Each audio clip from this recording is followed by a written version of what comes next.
ദേവാലയത്തിൽ സന്നിഹിതരായിരിക്കുന്ന ഏറ്റവും പ്രിയപ്പെട്ട സഹോദരിമാരെ ഏവർക്കും വന്ദനം. അതിരാവിലെ എഴുന്നേറ്റ് പ്രാർത്ഥിച്ച് വളരെ ധൃതിയിൽ ജോലി ചെയ്ത് അവസാനിപ്പിച്ചിട്ട് യാത്ര ചെയ്ത് ഈ ദേവാലയത്തിൽ വന്ന നിരണം ഭദ്രാസനത്തിലെ എല്ലാ സഹോദരിമാരെയും പ്രത്യേകമായി അഭിനന്ദിക്കുവാൻ ഈ സമയം വിനിയോഗിക്കുക. കാരണം രാവിലെ കോട്ടയത്ത് നിന്ന് ഇവിടെ വരുവാനുള്ള ബുദ്ധിമുട്ട് എനിക്കറിയാം. ആ ബുദ്ധിമുട്ടിനേക്കാൾ കൂടുതൽ ബുദ്ധിമുട്ട് സഹിച്ചവരിവിടെ ഉണ്ടെന്നും മനസ്സിലാക്കുവാനായിട്ട് സാധിക്കും. നമ്മൾ എന്തിനാണ് ഇവിടെ വന്നിരിക്കുന്നത്? എന്താണ് നമ്മൾക്ക് ഇവിടെ നിന്ന് കൊണ്ടുപോകുവാൻ ഉള്ളത്? ശുദ്ധമായ ഒരു നോയമ്പിലേക്ക് നാം പ്രവേശിക്കുവാൻ ഇതിനടുത്തിരിക്കുകയാണ്. ദൈവം തമ്പുരാനൊരു ചുമതലകൾ നമ്മളെ ഏൽപ്പിച്ചിട്ടുണ്ട്. ഒരു ഭവനത്തിൽ മാതാപിതാക്കൾക്ക് മകളായി ജനിച്ച് ചിലർക്കൊക്കെയും സഹോദരിയായി, പിന്നീട് പലർക്കും നല്ല കൂട്ടുകാരിയായി, പിന്നെ ദൈവം തിരഞ്ഞെടുത്ത് യോജിപ്പിച്ച ജീവിത പങ്കാളിക്ക് നല്ല സഹധർമ്മിണിയായി, ദൈവം ദാനമായി നൽകിയ കുഞ്ഞുങ്ങൾക്ക് നല്ല അമ്മയായി, ദൈവം ദാനമായി നൽകിയ കൊച്ചുമക്കൾക്ക് നല്ല വെല്ലുവിളിയായി, ദൈവം ദാനമായി നമ്മെ ഏർപ്പെടുത്തിയ ചുമതലകളിൽ വിശ്വസ്തരായി ജീവിക്കേണ്ടതിന് നമുക്ക് സാധിച്ചിട്ടുണ്ടോ? ഒരന്വേഷണമാകട്ടെ. ആദ്യം ദൈവം ഈ ആയുസ്സിൽ നമുക്ക് നൽകിയ എല്ലാ ചുമതലകളിലും നന്നായിട്ട് വിശ്വസ്തരായിരിക്കുവാൻ നമുക്ക് സാധിച്ചിട്ടുണ്ടോ? ഒന്നിനായ വർഗീസ് അച്ഛൻ ഇവിടെ 1 കൊരിന്ത്യർ 3-ാം അധ്യായത്തിന്റെ 10-ാം വാക്യം വായിച്ചപ്പോൾ ഞാനത് തുടരെ വായിക്കുകയാണ്. പ്രിയപ്പെട്ട 4-ാം അധ്യായത്തിലെ ഒരു കൊച്ചു വാക്യം അതിന്റെ ആമുഖത്തിൽ പറയുന്നുണ്ട്, ഗൃഹവിചാരകന്മാരിൽ അന്വേഷിക്കുന്നതോ അവർ വിശ്വസ്തരായിരിക്കണം എന്നത്രേ. ഞങ്ങൾ ക്രിസ്തുവിന്റെ ശുശ്രൂഷകന്മാരും അല്ലേ, അവിടുത്തെ ഗൃഹവിചാരകന്മാരുമാണ്. ഗൃഹവിചാരകന്മാരിൽ അന്വേഷിക്കുന്നതോ അവർ വിശ്വസ്തരായിരിക്കണം എന്നത്രേ. 1-ാമത്തെ അന്വേഷണം 1 കൊരിന്ത്യർ 4-ാം അധ്യായം 1-ാമത്തെ വാക്യം എടുത്ത് നമുക്കൊന്ന് പഠിച്ചിട്ട് ഒരു ചോദ്യം നമ്മളോട് ചോദിക്കാം. ഞാൻ എൻ്റെ കർത്താവിനോട് എന്നെ ഏൽപ്പിച്ചിടത്തൊക്കെയും വിശ്വസ്തമായി ജീവിക്കുന്നതിന് നമുക്ക് സാധിച്ചിട്ടുണ്ടോ? അപ്പൊ ചിലയിടത്തൊക്കെയെങ്കിലും ചില കറക്ഷൻസ്, ചില മാറ്റങ്ങൾ ആവശ്യമാണ്. ഈ ആവശ്യമായ മാറ്റങ്ങൾ കണ്ടെത്തുക എന്നതാണ് അനിവാര്യം. അല്ലെങ്കിൽ ഓർത്തഡോക്സ് സഭയുടെ എണ്ണത്തിൽ ഏറ്റവും കൂടുതൽ അംഗങ്ങളുള്ള ഒരു ആത്മീയ സംഘടനയിലാണ് നമ്മൾ പ്രവർത്തിക്കുന്നത്. മോംസ് പേര് മുതൽ തന്നെ തുടങ്ങാം. അഭിവന്ധ്യ തെയോഫിലോസ് തിരുമേനി അതിന്റെ പ്രസിഡന്റ് ആയിട്ടുള്ള കാലഘട്ടത്തിലാണ് മലങ്കര ഓർത്തഡോക്സ് മർത്തമറിയം വനിതാ സമാജം എന്നതിനൊരു ചുരുക്കെഴുത്ത് നൽകിയത്. മോംസ് അതിന്റെ പോഷക ഘടകമായി പ്രവർത്തിക്കുന്ന സംഘടനയ്ക്ക് നവജ്യോതി മോംസ് എന്ന പേരിട്ടു. ആദ്യ പേര് തന്നെ നമ്മൾ പഠിക്കേണ്ടതുണ്ട്. മോംസ് എന്ന് പറഞ്ഞാൽ മലങ്കര സഭയുടെ സ്ത്രീ സംഘടനയുടെ പേരിന്റെ ചുരുക്കെഴുത്താണ്. എളുപ്പം തിരുമേനി ഇട്ടതാണ് മോംസ്. ഇംഗ്ലീഷിൽ അമ്മ എന്നുള്ള അർത്ഥത്തിൽ കൂടിയാണ് തിരുമേനി അത് ഇട്ട് തന്നിരിക്കുന്നത്. നല്ല അമ്മമാരാകുക. അപ്പോൾ തിരുമേനി തന്നെ ഒരിക്കലുണ്ടായ അനുഭവം പറയുകയുണ്ടായി. അമ്മയല്ലാത്ത ഒരു വ്യക്തി ചോദിച്ചു, അപ്പൊ ഞാൻ ഈ സംഘടനയിൽ അംഗമല്ലയോ? തിരുമേനി അതൊരിക്കൽ ഷെയർ ചെയ്തു. എല്ലാവരിലും മാതൃത്വത്തിന്റെ, സ്ത്രീ എന്നതിൽ മാതൃത്വത്തിൻ്റെതായിട്ടുള്ള ഭാവങ്ങൾ ഉള്ളത് കൊണ്ട് എല്ലാ സ്ത്രീകളും മാതൃത്വത്തിന്റെ ഭംഗിയുള്ളവരാണ്. അപ്പോൾ മോംസ് എന്ന് പറയുന്നതിന്റെ പേര് നവജ്യോതി മോംസ്. ദൈവം നമുക്ക് ഓരോരുത്തർക്കും ഓരോ ചെറിയ ചുമതലകളും ഈ സംഘടനയിൽ തന്നിരിക്കുകയാണ്. നാം എല്ലാവരും കൈകോർത്ത് പ്രവർത്തിക്കണം. കൈകോർത്ത് പ്രവർത്തിക്കുകയാണെങ്കിൽ മാത്രമേ ഈ സംഘടനയുടെ പ്രവർത്തനവും ആത്മീയമായ ചൈതന്യമുള്ളതായിട്ട് തീരുകയുള്ളൂ. അപ്പോസ്തലനായ പൗലോസ് ഗലാത്യർക്ക് എഴുതിയ ലേഖനം 6-ാം അധ്യായത്തിലെ ചില വാക്യങ്ങൾ ഇന്നത്തെ നേതൃത്വ പരിശീലന ക്ലാസിന്റെ ആമുഖമായിട്ട് ചിന്തിച്ചുകൊണ്ട് നമുക്ക് തുടങ്ങാം. ഞാൻ ആ ഭാഗം ഒന്ന് വായിക്കാം. അപ്പോസ്തലനായ പൗലോസ് ഗലാത്യർക്ക് എഴുതിയ ലേഖനം 6-ാം അധ്യായത്തിന്റെ ആമുഖവാക്യങ്ങൾ എല്ലാ നേതൃത്വത്തിലുള്ളവർക്കും അനിവാര്യമായിട്ട് സ്വഭാവത്തിൽ ഉണ്ടായിരിക്കേണ്ട കാര്യങ്ങൾ. സഹോദരന്മാരെ, ഒരു മനുഷ്യൻ വല്ല തെറ്റിലും അകപ്പെട്ടു പോയെങ്കിൽ ആത്മീയരായ നിങ്ങൾ അങ്ങനെയുള്ളവരെ സൗമ്യതയുടെ ആത്മാവിൽ യഥാസ്ഥാനപ്പെടുത്തുവിൻ. ഒരു വാക്ക് നമ്മൾ പഠിക്കണം, നമ്മുടെ ജീവിതത്തിൽ ഉണ്ടായിരിക്കണം. സൗമ്യതയുടെ ആത്മാവിൽ, സൗമ്യതയുടെ ആത്മാവിൽ സ്വയം യഥാസ്ഥാനപ്പെടുത്തുകയും മറ്റുള്ളവരെ യഥാസ്ഥാനപ്പെടുത്തുവാനും ശ്രദ്ധിക്കുക. അപ്പോൾ ഒരു സംശയം തോന്നാം, സൗമ്യത എന്ന് പറഞ്ഞാൽ മിണ്ടാതിരിക്കുന്നതാണോ?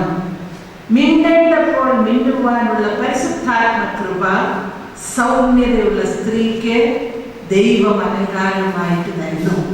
അതുകൊണ്ടാണ് കർത്താവിന്റെ അമ്മ ഗബ്രിയേൽ മാലാഖയോട് ചോദിച്ചത്, പുരുഷനെ അറിയാത്ത എനിക്ക് എങ്ങനെ ഇത് സംഭവിക്കും? ചോദ്യങ്ങൾ ചോദിക്കരുതെന്ന് ആരും പറഞ്ഞിട്ടില്ല. പ്രസക്തമായ ചോദ്യങ്ങൾ തക്ക സമയത്ത് തക്ക വിധത്തിൽ ചോദിക്കണമെങ്കിൽ നമ്മുടെ മിടുക്കൊന്നും കൊണ്ട് സാധിക്കുകയില്ല. ദൈവാത്മാവ് നമ്മിൽ വളരണം. ആ വളരണമെങ്കിൽ സ്ത്രീയുടെ അലങ്കാരം എന്തായിരിക്കണം? സൗമ്യത. കർത്താവിന്റെ അമ്മ നമ്മെ പഠിപ്പിക്കുന്നതും സ്ത്രീയുടെ അലങ്കാരം എന്താണെന്നാണ്? സൗമ്യത. ഒന്നാമത് നമ്മൾ പഠിക്കേണ്ടത് നേതൃത്വത്തിലുള്ളവർക്ക് ഉണ്ടായിരിക്കേണ്ട ആദ്യത്തെ സ്വഭാവ സവിശേഷത സൗമ്യത. രണ്ടാമത്, നീയും പരീക്ഷയിൽ അകപ്പെടാതിരിക്കാൻ സൂക്ഷിച്ചുകൊള്ളുക. B vigilant. സാത്താൻ ആക്രമിക്കുവാൻ അവസരങ്ങൾ കൂടുമ്പോൾ പരീക്ഷണങ്ങൾ കൂടും, പ്രശ്നങ്ങൾ കൂടും, പ്രതിസന്ധികൾ കൂടും, സമ്മർദ്ദങ്ങൾ കൂടും. അവിടെ സാധാരണമായിട്ടുള്ള പ്രലോഭനങ്ങളിൽ അകപ്പെട്ടു പോകാതെ ഗർവ്, നിഗളം, പൊങ്ങച്ചം, അസൂയ, അതിഭാഷണം തുടങ്ങിയവ അവസാനിപ്പിക്കുവാനായിട്ട് നമ്മെ പഠിപ്പിക്കുകയാണ് അപ്പോസ്തലനായ പൗലോസ്. ഒത്തിരിയേറെ സ്വഭാവ സവിശേഷത. ഒരു ചെറിയ ചുമതല കിട്ടിക്കഴിഞ്ഞാൽ ഞാൻ എന്തോ ആണ് എന്നുള്ള ഒരു ചിന്താഗതി ചിലപ്പോൾ നമ്മിൽ ഉണ്ടാകാം. ഗർവ്, പൊങ്ങച്ചം തുടങ്ങിയവ, അസൂയ, അതിഭാഷണം, മറ്റുള്ളവരെ അംഗീകരിക്കുവാനുള്ള ഒരു മടി, ഇതൊക്കെ ഉണ്ടാകുവാനുള്ളതായ സാധ്യതയുണ്ട്. കർത്താവിന് ഇഷ്ടമില്ലാത്ത ജഡീക മനുഷ്യന്റെ സ്വഭാവം നമ്മിൽ നിന്ന് മാറി കിട്ടുന്നതിനായിട്ട് നിരന്തരം നോയമ്പും നമസ്കാരത്തിലൂടെ ജാഗ്രത പുലർത്തുക. തൊട്ടടുത്ത് പറയുന്നു, തമ്മിൽ തമ്മിൽ ഭാരങ്ങളെ ചുമപ്പി. യൂണിറ്റ് സെക്രട്ടറി എത്ര പേരുടെ ഭാരങ്ങൾ ചുമക്കുന്നുണ്ട്? പലരും രാത്രിയിൽ ഒരു 10 മണിയാകുമ്പോൾ ഫോൺ ചെയ്ത് 10-10:30 ഫോൺ ചെയ്ത് ഭാരം ഇറക്കി വയ്ക്കും എൻ്റെ അടുത്ത്. ഇപ്പൊ എല്ലാം ഞാൻ കേട്ടിട്ട് അവസാനം പറയും, ഒരു യൂണിറ്റിന് ഇത്രയും പ്രയാസം ഉണ്ടെങ്കിൽ, ഒരു ഭദ്രാസനത്തിന് ഇത്രയും പ്രയാസം ഉണ്ടെങ്കിൽ എനിക്ക് ഒത്തിരി പ്രയാസമുണ്ടെന്ന് അറിയാമല്ലോ. നമുക്ക് പരസ്പരം പ്രാർത്ഥിച്ചിട്ട് ഉറങ്ങാം. അതല്ലേ നമുക്ക് ചെയ്യാൻ പറ്റുള്ളൂ. നമുക്കിതെല്ലാം ദൈവത്തിൽ സമർപ്പിച്ചിട്ട് പ്രാർത്ഥിച്ചിട്ട് ഉറങ്ങാം. കൂടുതൽ കൂടുതൽ ചുമതലകൾ കിട്ടുമ്പോൾ കൂടുതൽ കൂടുതൽ പ്രയാസങ്ങളും ഭാരങ്ങളും ഉണ്ടാകും. അവിടെ തമ്മിൽ തമ്മിൽ ഭാരങ്ങളെ വഹിക്കുവാൻ തക്കതിന് വിധം തുറന്ന ആശയവിനിമയവും വിശ്വാസവും വിശ്വസ്തതയും. 3 വാക്ക്. തുറന്ന ആശയവിനിമയവും വിശ്വാസവും പറഞ്ഞാൽ അടിയിരിക്കണം. വിശ്വസ്തതയും നമുക്ക് തമ്മിൽ ഉണ്ടായിരിക്കണം. ഒരു കാര്യം പറഞ്ഞാൽ അത് പോകരുത്. വിശ്വസ്തമായിട്ട് വിശ്വാസത്തോടു കൂടി ആശയവിനിമയത്തിൽ പരസ്പര ഭാരങ്ങളെ പങ്കിടുവാനും തമ്മിൽ തമ്മിൽ ഭാരങ്ങളെ ചുമക്കുന്നതിനും സൂക്ഷിക്കുകയും. ഇങ്ങനെ യേശുക്രിസ്തുവിന്റെ ന്യായപ്രമാണം നിവർത്തിക്കും. അടുത്ത വാക്യം കൂടി, താൻ അല്പനായിരിക്കെ മഹാനാകുന്നു എന്ന് ഒരുത്തൻ നിരൂപിച്ചാൽ തന്നെത്താൻ വഞ്ചിക്കും. എന്തെങ്കിലും നമുക്കൊരു പ്രത്യേകതകൾ തരുമ്പോൾ നമ്മൾ വലിയ മഹാന്മാരെന്ന് വിചാരിച്ചാൽ നാം തന്നെത്താൻ വഞ്ചിക്കും. അപ്പൊ നമ്മൾ എടുത്തിരിക്കുന്ന ഈ വലിയ ചുമതലയിൽ ആത്മീകമായ നേതൃത്വത്തിൽ നമ്മൾ എങ്ങനെയുള്ളവരാണെന്ന് ഒരു ആത്മപരിശോധന നടത്തുകയും അവിടെ പരസ്പരം എന്തെങ്കിലുമൊക്കെ മാറ്റം വേണമെങ്കിൽ അതിന് തയ്യാറാവുകയും ചെയ്യണം. ഞാനൊരു ചെറിയ കാര്യം പറഞ്ഞാൽ നിങ്ങൾ ആരും പിണങ്ങരുത്. ചെറിയൊരു കാര്യം. ഇന്ന് നമ്മൾ ഈ പള്ളിയിൽ വിശുദ്ധ ദേവാലയത്തിൽ വന്ന് പ്രാർത്ഥനയോടുകൂടെ ഇരുന്നു. ഈ സമയത്ത് ഈ ഇടവകയിലെ വന്യനായ അച്ഛൻ കസേരകളുമായിട്ട് ഇങ്ങോട്ട് വരുന്ന കണ്ടിട്ട് നമുക്ക് ആർക്കെങ്കിലും പോയി ആ കസേരയൊന്ന് മേടിക്കാൻ തോന്നിയോ? ആ കസേരകൾ പെട്ടെന്ന് നമുക്ക് അച്ഛൻ്റെ അടുത്തൊന്ന് മേടിച്ച്, അയ്യോ അച്ഛൻ നമുക്ക് വേണ്ടി കസേര ചുമക്കുന്നല്ലോ എന്ന ഒരു എരിവോടുകൂടി ഓടിച്ചെന്ന് എന്തുകൊണ്ട് നമുക്കത് മേടിക്കാൻ പറ്റിയില്ല? നമ്മുടെ നേതൃത്വം ശരിയാണോ? ഞാൻ കുറ്റം പറയുവല്ല. പക്ഷേ ആത്മീക നേതൃത്വത്തെ കുറിച്ച് ചിന്തിക്കുമ്പോൾ ഞാനും നിങ്ങളും സ്വയം തിരുത്താതെ, സ്വയം മാറാതെ നമുക്ക് എങ്ങനെ മറ്റുള്ളവർക്ക് എന്തെങ്കിലും ഒരു ഗൈഡൻസ് കൊടുക്കാനായിട്ട് പറ്റും? പ്രകാശമില്ലാത്ത ഒരാൾക്ക് എങ്ങനെ വിളക്കടുത്തത് കത്തിക്കാനായിട്ട് സാധിക്കും? അതുകൊണ്ട് നമ്മൾ തന്നെ കറക്ഷൻ. അയ്യോ, ഒരു വേദന നമുക്ക് തോന്നണം, ഞാൻ എഴുന്നേൽക്കേണ്ടതായിരുന്നുവല്ലോ, എനിക്ക് ഓടിച്ചെന്നാച്ചൻ്റെ കസേര മേടിക്കണമെന്നുണ്ടായിരുന്നു, പക്ഷേ എൻ്റെ കാലിൽ ഒരു ചെറിയ പ്രശ്നം കഴിഞ്ഞ് കുറേ സ്റ്റിച്ചുമായിട്ടാണ് ഞാൻ നിൽക്കുന്നത്. ഞാൻ അതുകൊണ്ടാണ് ഒരു ചെറിയ പ്രയാസത്തിലൊക്കെ ഇങ്ങനെ നിൽക്കുന്നത്. കഴിഞ്ഞ 30-ാം തീയതി പരുമല പള്ളിയിൽ അഖില മലങ്കര മർത്തമറിയ സമാജത്തിന്റെ മീറ്റിംഗ് കഴിഞ്ഞു പോയി. അന്ന് രാത്രി ചിക്കൻ ബോക്സ് ആയിട്ട് കയറി. ഈ 30-ാം തീയതി ദൈവത്തിന്റെ അതിരറ്റ കൃപയാൽ ഇവിടെ നിൽക്കുമ്പോഴേ എനിക്ക് കുറെ അധികം പ്രയാസങ്ങളോടുകൂടിയാണ് നിൽക്കുന്നത്. ഞാൻ ഓർത്തു, ഞാൻ ആഗ്രഹിച്ചു, ഞാൻ ഒത്തിരിയേറെ വാസ്തവത്തിൽ വളരെയേറെ ആഗ്രഹിച്ചു ആരെങ്കിലും ഒക്കെ ഓടി വന്ന് അച്ഛൻ്റെ കയ്യിൽ നിന്ന് ആ കസേരകൾ എടുത്ത് ഓടി മേടിക്കും, അച്ഛൻ ഇനി വരണ്ട, ഞങ്ങൾ പോയി ആ കസേര കുറേശ്ശെയായിട്ട് എടുത്തുകൊണ്ട് വരാമെന്ന് പറയുമെന്ന്. നമുക്കൊരു റീറീഡിങ്, നമുക്കൊരു മാറ്റം ആവശ്യമാണ്. അതല്ലാതെ നമ്മൾ ഒത്തിരി പണം സമ്പാദിച്ചിട്ടോ, നമ്മുടെ മക്കൾ കുറെ പൈസ സമ്പാദിച്ചിട്ടോ, നമ്മുടെ പഴയ കൊച്ചു വീട് പൊളിച്ച് വലിയ വീട് അതിന്റെ തട്ടുമ്പുറത്തിരുന്നിട്ടോ ഒന്നും ആത്മീയമായിട്ടുള്ളൊരു വളർച്ച ഉണ്ടാവുകയില്ല. ചിലപ്പോൾ ഇപ്പൊ തന്നെ നിങ്ങൾ എന്നോട് പറയും, ടീച്ചർ പോയിക്കോ, ടീച്ചർ ഞങ്ങൾക്ക് പറ്റിയ ആളല്ല. പക്ഷെ ഇതൊക്കെ ചെയ്യാതെ എനിക്ക് പറ്റില്ല. എനിക്ക് ഇങ്ങനെയുള്ള കാര്യങ്ങളിൽ മാറ്റങ്ങൾ വരണമെന്ന് ആഗ്രഹമുള്ള ഒരാളാണ്. അതുകൊണ്ട് ഒന്നാമതായിട്ട് നേതൃത്വം എന്താണെന്ന് നമുക്ക് അല്പമായിട്ടൊന്ന് ചിന്തിക്കാം. എന്താണ് ആത്മീകമായിട്ടുള്ള നേതൃത്വം? ആത്മീകമായ നേതൃത്വം എന്ന് പറയുന്നത് ഒരു പദവിയല്ല. ഒരു പദവിയല്ല എന്നുള്ളത് നമ്മൾ ആമുഖമായിട്ട് മനസ്സിലാക്കുക. പിന്നെ എന്താണ് ആത്മീകമായിട്ടുള്ള നേതൃത്വം? ഇവിടെ സഹനത്തിലേക്കും സേവനത്തിലേക്കും ശുശ്രൂഷയിലേക്കുമുള്ള വിളിയാണ്. സഹനത്തിലേക്കും സേവനത്തിലേക്കും ശുശ്രൂഷയിലേക്കും ഉള്ള ഒരു ഡിവൈൻ കോൾ, ദൈവികമായിട്ടുള്ള ഒരു വിളിയായിട്ട് ഒരു പിടി സ്ത്രീകൾ മർത്തമറിയ സമാജത്തിൽ ഉണ്ടാകുമ്പോൾ നാം അറിയാത്ത ഒരു ചൈതന്യം പരിശുദ്ധ സഭയാകുവാനും ഉണ്ടാകുമെന്നതിന് സംശയമില്ല. സ്നേഹത്തിലേക്കും സേവനത്തിലേക്കും സഹനത്തിലേക്കും ശുശ്രൂഷയിലേക്കുമുള്ള ഒരു വിളി. പലപ്പോഴും നേതൃത്വത്തെ നമ്മൾ എങ്ങനെയാണ് തെറ്റിദ്ധരിച്ചിരിക്കുന്നത്? മഹത്വത്തിലേക്കും അധികാരത്തിലേക്കുമുള്ള ഒരു പദവി, മഹത്വത്തിലേക്കും അധികാരത്തിനുമുള്ള ഒരു പദവി എന്ന് തെറ്റിദ്ധരിച്ചിരിക്കുന്ന നേതൃത്വം എന്ന പദവി എന്ന വാക്കിൽ നിന്ന് നമ്മളൊന്ന് മാറ്റി ഒരു പുനർവായന നടത്തി, ഒരു പുനഃപഠനം നടത്തിക്കൊണ്ട് നമുക്കൊന്ന് മുന്നോട്ട് പോകാം. ഇത് സേവനത്തിലേക്കുള്ള ഒരു വിളിയായിരിക്കണമേ, ഇത് ശുശ്രൂഷയിലേക്കുള്ള ഒരു വിളിയായിരിക്കണമേ. ദൈവത്തിന്റെ ആയുസ്സിൽ തന്നിരിക്കുന്ന ഈ ചെറിയ ദൗത്യം മനോഹരമായ ശുശ്രൂഷയായി ചെയ്യുവാൻ ദൈവത്തിന്റെ കൃപ ഞങ്ങളോട് ഓരോരുത്തരോടും കൂടി ഉണ്ടായിരിക്കണം. രണ്ടാമതായിട്ട് അലസമായ സ്വസ്ഥതയിലേക്കല്ല ഈ വിളി. ഒരു ചെറിയ ജോലി നമുക്ക് ലഭിച്ചു എന്നിട്ട് ചുമ്മാതിരിക്കാനുള്ള ഒരു സമയമല്ല. അലസമായ സ്വസ്ഥതയിലേക്കല്ല, മറിച്ച് അർത്ഥപൂർണമായ അസ്വസ്ഥതയിലേക്കുള്ള വിളിയാണ്. അലസമായ സ്വസ്ഥതയിൽ നിന്ന് ഒരു ട്രാൻസ്ഫറൻസ്, ഒരു മാറ്റമാണ് ഏതിലേക്ക്? അർത്ഥപൂർണമായ അസ്വസ്ഥതയിലേക്കുള്ള ഒരു വിളി. ഈ അസ്വസ്ഥത എന്ന് പറയുന്നത് ആരെ കുറിച്ചാണ്? എന്നെ കുറിച്ചും മറ്റുള്ളവരെ കുറിച്ചുമുള്ള ഒരു അസ്വസ്ഥത. കർത്താവേ, ഞാൻ ഈ ദൗത്യം ചെയ്യുവാൻ യോഗ്യയാണ്. അർത്ഥപൂർണമായ അസ്വസ്ഥത, അർത്ഥപൂർണമായ അസ്വസ്ഥത. രണ്ടാമതായിട്ട് മറ്റുള്ളവരെ കുറിച്ചുള്ള ഒരു അസ്വസ്ഥത, മറ്റുള്ളവരെ കുറിച്ചുള്ള ഒരു പ്രയാസം, മറ്റുള്ളവർക്ക് വേണ്ടി ഒരിറ്റ് കണ്ണുനീര്, മറ്റുള്ളവരുടെ സങ്കടങ്ങൾ മനസ്സിലാക്കുവാനുള്ള ദൈവികമായിട്ടുള്ള ഒരു കൃപ, മറ്റുള്ളവരെ കുറിച്ച് വിധിക്കാതിരിക്കുവാനുള്ള ഒരു വിനയം, ഇതൊക്കെയും ലഭിക്കുമ്പോഴാണ് അർത്ഥപൂർണമായ അസ്വസ്ഥത ഉണ്ടാകുന്നത്. ചോദ്യങ്ങളും ചോദിക്കാം, ഇടയ്ക്ക് നമുക്ക് സമയം തരാം. നമ്മൾ അലസമായ സ്വസ്ഥതയിൽ നിന്ന് അർത്ഥപൂർണമായ അസ്വസ്ഥതയിലേക്കുള്ള യാത്രയായിരിക്കട്ടെ ദൈവം തന്ന ഈ ഉത്തരവാദിത്വം. മൂന്നാമതായിട്ട് ഇത് പണിയുവാനും നടുവാനുമുള്ള ഒരവസരം. പണിയുവാനും നടുവാനുമുള്ള ഒരവസരം. ചിലതൊക്കെ നമുക്കൊന്ന് പണിയണമെങ്കിൽ ക്ലേശിക്കണം, പണിയണമെങ്കിൽ പദ്ധതി ഉണ്ടായിരിക്കണം. ഒരു വീട് കെട്ടണമെങ്കിൽ ആദ്യം അതിൻ്റെ ഒരു ചെറിയ രൂപകൽപ്പന ഉണ്ടായിരിക്കും. നമ്മുടെ മനസ്സിൽ ഒരു പ്ലാൻ ഉണ്ടായിരിക്കണം. ഒരു വർഷം യൂണിറ്റ് സെക്രട്ടറി ആയിട്ടിരിക്കുമ്പോൾ എന്തായിരിക്കണം നമ്മുടെ യൂണിറ്റിന്റെ പ്രവർത്തനം? ഈ വർഷം എന്തൊക്കെ നമുക്ക് ചെയ്യാനായിട്ട് സാധിക്കും? നമ്മളെ സ്ഥിരമായി ചെയ്യുന്ന കാര്യങ്ങൾ ചെയ്യണം.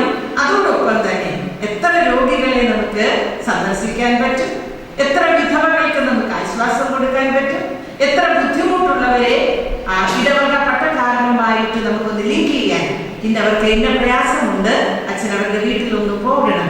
ഇങ്ങനെ ആ ഇടവകയിലെ കെട്ടുപണിക്ക് ഇടവകയിൽ ചിലതൊക്കെ നടുവാനായിട്ട് നമുക്ക് എന്ത് ചെയ്യുവാൻ സാധിക്കും? ദമ്പതികൾ, ഒത്തിരി അസ്വസ്ഥത അനുഭവിക്കുന്ന ദമ്പതികൾ ഉണ്ട്.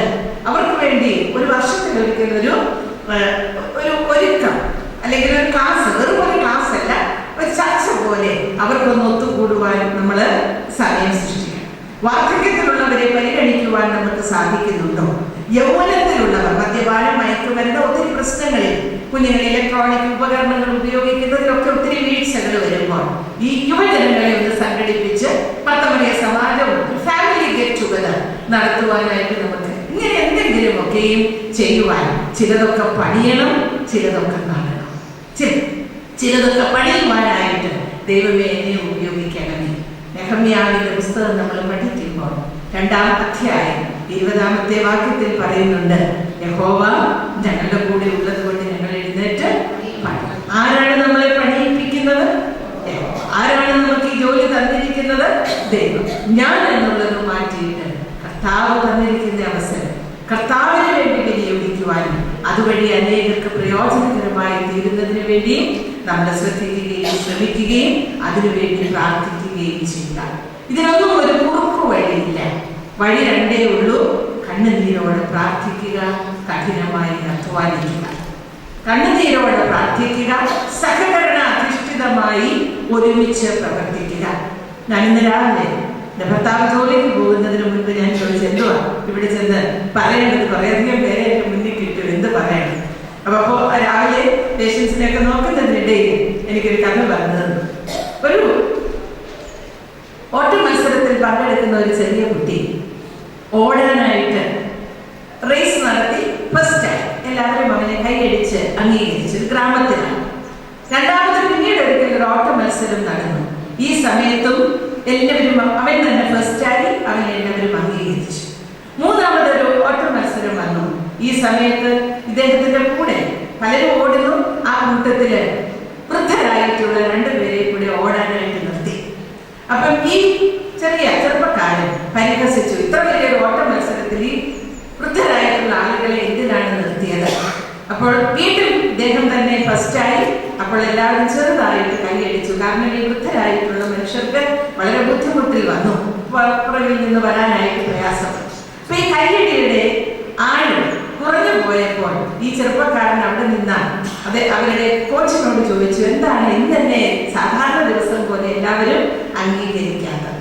പെട്ടെന്ന് അദ്ദേഹം പറയുകയാണ്, അടുത്ത ഓട്ട മത്സരം വരുമ്പോൾ നീ വൃദ്ധയായ ആ സ്ത്രീയെ ഒരു കൈയിലും വൃദ്ധനായ മനുഷ്യനെ മറ്റു കൈയിലും പിടിച്ചുകൊണ്ട് ഓടുക. അവിടെ വരുമ്പോൾ ഓട്ട മത്സരത്തിൽ നീ നിന്നാലാവുന്ന വിധം അവരെ കൂടെ കൂട്ടിച്ചേർത്ത് ഓടാൻ പറയും. ഇവൻ പറഞ്ഞു, ഞാൻ ഒരിക്കലും ജയിക്കുകയില്ല, കാരണം അവർക്ക് എന്നെ പോലെ ഓടാൻ സാധിക്കില്ല. അപ്പോൾ മറ്റ് ഒരാൾ ജയിക്കുകയും ഇവനെ 2 പേരെയും പിടിച്ചുകൊണ്ട് അവർക്കാവുന്ന രീതിയിൽ ഓടി മുന്നോട്ട് ചെന്നപ്പോൾ ആ ഗാലറിയിൽ ഇരുന്നവരെല്ലാവരും എഴുന്നേറ്റ് ഇത്ര വലിയൊരു സ്പോർട്സ്മാൻ ഇത്രയും നന്മ പ്രവൃത്തി ചെയ്തത് കണ്ട് അദ്ദേഹത്തെ അപ്രീഷിയേറ്റ് ചെയ്തു. ഇത് നിങ്ങൾ എല്ലാവരും കൂടെ അങ്ങ് ചെയ്താൽ മതിയെന്ന് പറഞ്ഞു. വാസ്തവത്തിൽ എത്ര നല്ല കഥയാണ് അല്ലേ? അപ്പുറവും ഇപ്പുറവും നമ്മളെ കൈകോർത്ത് പിടിച്ച് ഒരുമിച്ച് തെറ്റുകൾ സ്നേഹത്തിന്റെ ആത്മാവിൽ തിരുത്തിക്കൊണ്ട് പരസ്പരം യഥാസ്ഥാനപ്പെടുത്തി മുന്നോട്ട് പോകുന്നതിന് ശ്രദ്ധിക്കുക. ഇവിടെ ഞാൻ വായിച്ചൊരു കഥ കൂടെ പറയട്ടെ. കഥ പറയുന്നത് ഉറങ്ങാനല്ല, ഉറങ്ങാതിരിക്കാൻ. ഒരു ക്ലാസ്സിൽ കുട്ടികളെ പഠിപ്പിച്ചുകൊണ്ടിരുന്നപ്പോഴും ക്ലാസ്സിൽ ഒരു വഴക്കുണ്ടായി. ഒരു ആൺകുട്ടിയും ഒരു പെൺകുട്ടിയും തമ്മിലാണ് വഴക്ക്. പെൺകുട്ടി പറയുന്നു ഞാൻ പറഞ്ഞത് ശരി, ആൺകുട്ടി പറയുന്നു ഞാൻ പറഞ്ഞത് ശരി. അവസാനം ക്ലാസ് ടീച്ചറിന്റെ അടുത്ത് ആ പ്രശ്നം വന്നപ്പോൾ ആ കുട്ടികളെ നല്ലതായിട്ട് പഠിച്ചിട്ടുണ്ട് ആ ടീച്ചർ. അപ്പൊ ആ ടീച്ചർ 2 പേരെയും ഒരു സ്ഥലത്ത് നിർത്തിയിട്ട് ഇവിടെ ടേബിളിൽ വെച്ചിരിക്കുന്നതായിട്ടുള്ള വട്ടത്തിലുള്ള ഒരു ഒബ്ജക്റ്റ് അവിടെ വെച്ചു. എന്നിട്ട് പറഞ്ഞു, നീ നോക്കുക. ഇവിടെ രണ്ടുപേരും രണ്ട് വശത്ത് നിർത്തി. പെൺകുട്ടിയോട് ചോദിച്ചു, ഇതിന്റെ നിറം എന്താണ്? അപ്പോൾ ആ പെൺകുട്ടി പറഞ്ഞു, ഇതിന്റെ നിറം അല്ല, വെള്ള നിറമാണ്. ആൺകുട്ടിയോട് ചോദിച്ചു, എന്താ നിറം? അതിന്റെ നിറം കറുപ്പാണ്. നീ ഈ വസ്തു നോക്കിയപ്പോൾ കാണുന്നത് എന്താണ്? കറുപ്പ് നിറമാണ്. ആൺകുട്ടി പറഞ്ഞത് പെൺകുട്ടി സമ്മതിച്ചില്ല, പെൺകുട്ടി പറഞ്ഞത് ആൺകുട്ടി സമ്മതിച്ചില്ല. അല്പസമയം കഴിഞ്ഞ ടീച്ചർ ഈ റൗണ്ട് ആയിട്ടുള്ള ഓബ്ജക്റ്റ് ഒന്ന് തിരിച്ചു കാണിച്ചു. അതിന്റെ ഒരു വശം വെളുത്തിരുന്നു, മറ്റൊരു വശം കറുത്തിരുന്നു. മറ്റേയാളിന്റെ വശത്ത് നിന്ന് ചിന്തിക്കുമ്പോൾ ചില പ്രശ്നങ്ങൾ നമ്മുടെ കുഴപ്പം കൊണ്ടുണ്ടായതാണെന്ന് മനസ്സിലാക്കാനായിട്ട് സാധിക്കും. ഈ വശം കാണുന്നത് വരെ, കറുത്ത വശം കാണുന്നത് വരെ പെൺകുട്ടി അംഗീകരിച്ചില്ല. പക്ഷെ കറുത്ത പേര് കണ്ടപ്പോൾ പെൺകുട്ടിക്ക് മനസ്സിലായി ഇതിന്റെ ഒരു വശം കറുപ്പും ഒരു വശം വെളുപ്പുമാണ്. അപ്പൊ നമ്മുടെ യൂണിറ്റിലൊക്കെ പ്രശ്നങ്ങൾ വരുമ്പോൾ നമ്മുടെയും കൂടെ കുഴപ്പം ചിലപ്പോൾ അതിലുണ്ടായിരിക്കാം എന്ന് കൂടെ ചിന്തിക്കുകയാണെങ്കിൽ നടുവാനും പണിയുവാനും കുറച്ചുകൂടി എളുപ്പമായിരിക്കും എന്നതിന് സംശയമില്ല. മറ്റൊന്ന്, ദൈവികമായിട്ടുള്ള ഈ കൂട്ടായ്മ, മാനവിക കൂട്ടായ്മയുടെ വിളിയിൽ ശുശ്രൂഷ ചെയ്യിപ്പാനല്ല, ശുശ്രൂഷിക്കുവാനുള്ള ഒരു വരത്തിനായിട്ട് പ്രാർത്ഥിക്കുക. എനിക്ക് എന്തുമാത്രം ശുശ്രൂഷ ചെയ്യുവാൻ, എന്റെ കർത്താവിനോട് ചേർന്ന് എന്തുമാത്രം ശുശ്രൂഷ ചെയ്യുവാനായിട്ട് സാധിക്കും. മറ്റുള്ളവരെ കൊണ്ട് എന്തെങ്കിലും ചെയ്യിപ്പിക്കുന്നതിലല്ല, നമുക്ക് എന്തുമാത്രം ശുശ്രൂഷിക്കുവാനായിട്ട് സാധിക്കും എന്നുള്ളത് പ്രത്യേകമായിട്ട് ചിന്തിക്കുവാനും ആ രീതിയിൽ ജീവിതത്തെ ക്രമപ്പെടുത്തുവാനും ശ്രമിക്കുകയാണെങ്കിൽ ജീവിതവും പ്രവർത്തന ശൈലിയും നന്നായിരിക്കും. ഇംഗ്ലീഷിൽ നമ്മൾ പറയുമല്ലോ, ആരാണ് നേതൃത്വം കൊടുക്കുന്ന ആളിനൊരു വാക്കുണ്ട്, ലീഡർ. LEADER. സമയത്തിന്റെ പരിമിതി കൊണ്ട് ഞാൻ ആ ഒറ്റ വാക്ക് മാത്രം പറയും. നമ്മളെല്ലാം ലീഡേഴ്സ് ആയിട്ട് പ്രവർത്തിക്കുകയാണ്. ലീഡറിന്റെ ക്വാളിറ്റി ആ വാക്കിൽ തന്നെ ലീനമാണ്. എന്തൊക്കെ കാര്യങ്ങൾ ഒരു ലീഡറിന് ഉണ്ടായിരിക്കണം? ലിസണിങ്. ആദ്യം സംസാരിക്കുകയല്ല, ആദ്യം നമ്മൾ ചെയ്യേണ്ടത് എന്താണ്? ശ്രദ്ധിക്കുക. നമ്മുടെ കൂടെയുള്ള എല്ലാവരെയും നമ്മൾ ശ്രദ്ധിക്കുകയും അവരുടെ പ്രവർത്തനങ്ങൾ വിലയിരുത്തുകയും അവരുടെ പോസിറ്റീവ് ആൻഡ് നെഗറ്റീവ് സ്ട്രോക്സ് മനസ്സിലാക്കുകയും അവരോട് ഒത്തുചേർന്ന് പോകുവാൻ തക്കതിൻ വിധം ശ്രദ്ധാപൂർവം മുൻപോട്ട് വളരുകയും ചെയ്യുക എന്നുള്ളതായിരിക്കണം ഒരു ചുമതല എടുക്കുന്ന ആളിന്റെ ഒന്നാമത്തെ ക്വാളിറ്റി. നമ്മുടെ ക്ലാസ്സിൽ നിന്ന് ഞാൻ പഠിപ്പിച്ചിട്ടുള്ള ഒരാളായതുകൊണ്ട് ഞാൻ പറയുകയാണ്, കുട്ടികളെ മനസ്സിലാക്കാതെ എങ്ങനെ കുട്ടികളോട് സംവദിക്കുവാൻ ഒരു അധ്യാപികയ്ക്ക് സാധിക്കും? ക്ലാസ്സിലിരിക്കുന്ന 80 കുട്ടികളും 80 ഭവനത്തിൽ നിന്ന് 80 തരം സ്വഭാവത്തിലുള്ള കുഞ്ഞുങ്ങളെ നമ്മൾ മനസ്സിലാക്കിയാൽ കാര്യങ്ങൾ പിന്നെ എളുപ്പമാണ്. അപ്പൊ ഈ പരസ്പരം മനസ്സിലാക്കുന്നുണ്ടോ എന്ന് നമുക്കൊന്ന് ചിന്തിക്കാം. നമ്മുടെ മക്കളെ തന്നെ, അല്ലെങ്കിൽ നമ്മളുമായി ഇടപെടുന്നവരെ മനസ്സിലാക്കുന്നുണ്ടോ? ഒരു ചെറിയ എക്സസൈസ് തരാം. ഒരു ചെറിയ ഗ്യാസ് ബേണർ നമുക്കിവിടെ വെച്ച് അതിന്റെ മുകളിൽ ഒരു പാത്രം വയ്ക്കാം. തീ കത്തിക്കാം. പാത്രം നന്നായിട്ട് ചൂടായി ഒരല്പം വെള്ളം അതിലോട്ട് ഒഴിക്കാം. എന്ത് സംഭവിക്കും? ഞാൻ എന്റെ കാര്യം പറയുന്നത്, ചിലപ്പോഴൊക്കെ നമ്മൾ ഇങ്ങനല്ലേ, പട്ടമലി സമാജത്തിന്റെ ചുമതല നമ്മൾ ഓരോരുത്തരും എടുത്തു. ചിലപ്പോൾ നമ്മൾ എന്താ, പള്ളി വരും, എന്തൊക്കെയോ കാട്ടുന്നു, പിന്നെ ഇവാപറേറ്റ് ചെയ്തു പോകുന്നു. ഒന്നും തിരിച്ചു കൊണ്ടുപോകാനില്ല, ഒന്നും ആർക്കും കൊടുക്കാനില്ല, ആരുടെയും ഭാരങ്ങൾ ചുമന്നില്ല, മറിച്ച് വരുന്നു പോകുന്നു വരുന്നു. അല്ലെ, TV ചിലപ്പോൾ ഓൺ ചെയ്യുമ്പോൾ കാണുന്നു, അതേ വന്നു ദാ പോയില്ലോ. ഇതുപോലെയാണ് പലപ്പോഴും നേതൃത്വത്തില് അവരെ കുറിച്ച് പറയുന്നത്. അവര് പലപ്പോഴും ശരിയായിട്ടുള്ള നേതൃത്വം എടുക്കുന്നില്ല, വരുന്നു വരുന്നു എന്ന് മാത്രമേ ഉള്ളൂ. രണ്ടാമതൊരു കൂട്ടരുണ്ട്, ചേമ്പിലയുടെ താമരയിലയുടെ മുകളിൽ വെള്ളം വീഴുന്ന പോലെയാണ്. കുറെ നേരം അവിടെ നിൽക്കും, ഒരു കാറ്റടിക്കുമ്പോ വെള്ളം പോയി. യൂണിറ്റ് സെക്രട്ടറി ആയിട്ട് 1 വർഷം വർക്ക് ചെയ്യും, അടുത്ത വർഷം ആകുമ്പം പിന്നെ അതിനുശേഷം വന്ന ചേമ്പലേക്ക് ഒരു കാര്യവും പറഞ്ഞു കൊടുക്കത്തില്ല. അല്ലേ, ഒരു കാര്യം കാണട്ടെ, എങ്ങനെയാ ഭരിക്കുന്നതെന്ന് കാണട്ടെ, അല്ലേ, എങ്ങനെ ഇരിക്കും, ഞാൻ ചെയ്തതിനേക്കാൾ നല്ലതായിട്ട് എന്തായാലും ചെയ്തില്ല എന്നുള്ള ഒരു ചിന്ത. അതിനെ കുറിച്ചൊന്നും അല്ല പറഞ്ഞത് കേട്ടോ, ഞാൻ പറഞ്ഞതേ ഉള്ളൂ. ചേമ്പില ആയിട്ട് താമരയിലയുടെ മുകളിൽ കൂടി. മൂന്നാമത് ഒരു കൂട്ടം ആളുകളുണ്ട്. മൂന്നാമത് ഒരു കൂട്ടം, ആദ്യത്തെ കൂട്ടരെ കുറിച്ച് നമുക്ക് പറയാം, they are just pretending listeners. ശ്രദ്ധിക്കുന്നവർ നടിക്കുന്നവരാണ് ഈ ഇവാപറേറ്റ് ചെയ്തു പോകുന്നത്. രണ്ടാമത്തെ കൂട്ടരത് പാസീവ് ലിസണേഴ്സ്, ശ്രദ്ധിക്കുന്നതേ ഉള്ളൂ. അത് കുടുംബജീവിതത്തിലായാലും കുഞ്ഞുങ്ങളെ വളർത്തുമ്പോഴാണെങ്കിലും മറ്റു ജോലി ചെയ്യുമ്പോഴേ. മൂന്നാമതൊരു കൂട്ടരുണ്ട്, ചിപ്പിക്കകത്ത് വെള്ളം വീഴുന്ന പോലെയാണ്. ചിപ്പിക്കകത്ത് വെള്ളം വീണ് കഴിഞ്ഞാൽ കുറേ നാള് ഈ ചിപ്പിക്കകത്ത് വെള്ളം കിടന്ന് ചിപ്പി വേദനിച്ചും ഒത്തിരി രാസപരിണാമങ്ങൾ നടന്നു കഴിയുമ്പോൾ ചിപ്പി എന്ത് ചെയ്യും? പൊട്ടും. അതിനകത്തു നിന്ന് എന്ത് കിട്ടും? അമൂല്യമായിട്ടുള്ള മുത്ത്. സദൃശ്യവാക്യത്തിൽ നമ്മൾ വായിക്കുന്നുണ്ട്, അവൾ നന്നാ രാവിലെ എഴുന്നേൽക്കുന്നു തുടങ്ങി മക്കൾ എഴുന്നേറ്റ് അവളെ ഭാഗ്യവതി എന്ന്. ചിപ്പിയാണ് ആ അമ്മ. ആ അമ്മയുടെ കണ്ണുനീരോടുള്ള പ്രാർത്ഥന, ആ അമ്മയുടെ കഠിനാധ്വാനം, മാതാപിതാക്കളെ ശുശ്രൂഷിച്ചത് വഴി ലഭിച്ച അനുഗ്രഹം.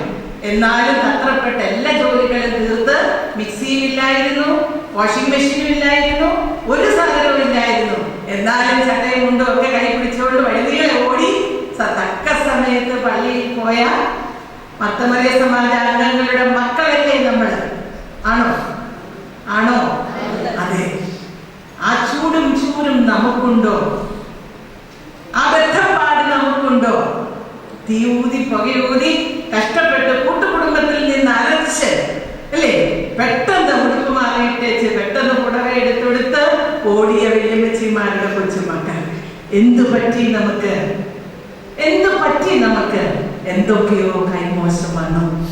ഈ കൈമോശം വന്നത് എങ്ങനെ, എവിടെ എന്നുള്ളത് കണ്ടുപിടിക്കാനാണ് ഒരു ശ്രമം നമ്മൾ നടത്തണം. ദൈവത്തോട് ചേർന്ന് പ്രവർത്തിക്കുവാനുള്ള ഒരു ശ്രമം. ദൈവമില്ല എന്നല്ല, ദൈവത്തോട് ചേർന്ന് പ്രവർത്തിക്കുവാൻ. മൂന്നാമത്തെ ചിപ്പിയിൽ നിന്ന് വരുന്ന മുത്തുകളായിട്ടുള്ള പരിണാമമായിരിക്കണം ഓരോ സെക്രട്ടറിമാരിലും കാണേണ്ടത്. യൂണിറ്റ് സെക്രട്ടറിമാർ ഏറ്റവും കൂടുതൽ ജോലി ചെയ്യുന്നത് ആരാണ്? മർത്തമറിയ സമാജത്തിൽ യൂണിറ്റ് സെക്രട്ടറി.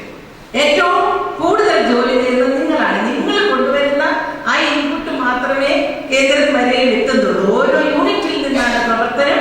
ആ പ്രവർത്തനത്തിന്റെ ഫലമാണ് ഗ്രൂപ്പ്, അതിന്റെ പ്രവർത്തനമാണ് ഭദ്രാസനം, അതിനുശേഷമാണ് എല്ലാ 30 ഭദ്രാസനവും കൂടെ ചേർന്ന് കേന്ദ്രം. അല്ലാതെ കേന്ദ്രത്തിൽ ഇരിക്കുന്നവരല്ല, മറിച്ച് അവിടെ ഒത്തിരി ചുമതലയുണ്ട്, അത് ശരിയാണ്. പക്ഷേ ഈ തവിടെ നിന്നുള്ള പ്രവർത്തനത്തിന്റെ ആത്യന്തിക ഫലമാണ്. ഞാൻ എപ്പോഴും പറയാറുണ്ട്, നല്ലതായിരിക്കുന്നു എന്ന് പറയുമ്പോൾ ആ ക്രെഡിറ്റ് മുഴുവൻ യൂണിറ്റ് തലത്തിൽ പ്രവർത്തിക്കുന്നവർക്കും യൂണിറ്റ് അംഗങ്ങൾക്കും ഉള്ളതാണ്. ലിസണിംഗ് കിട്ടിയത്. അപ്പോൾ ആക്റ്റീവ് ലിസണേഴ്സ്. അടുത്ത ചോദ്യം ഇതാണ്, നമ്മൾ പ്രിറ്റൻഡിങ് ലിസണേഴ്സ് ആണോ, പാസീവ് ലിസണേഴ്സ് ആണോ, ആക്റ്റീവ് ലിസണേഴ്സ് ആണോ?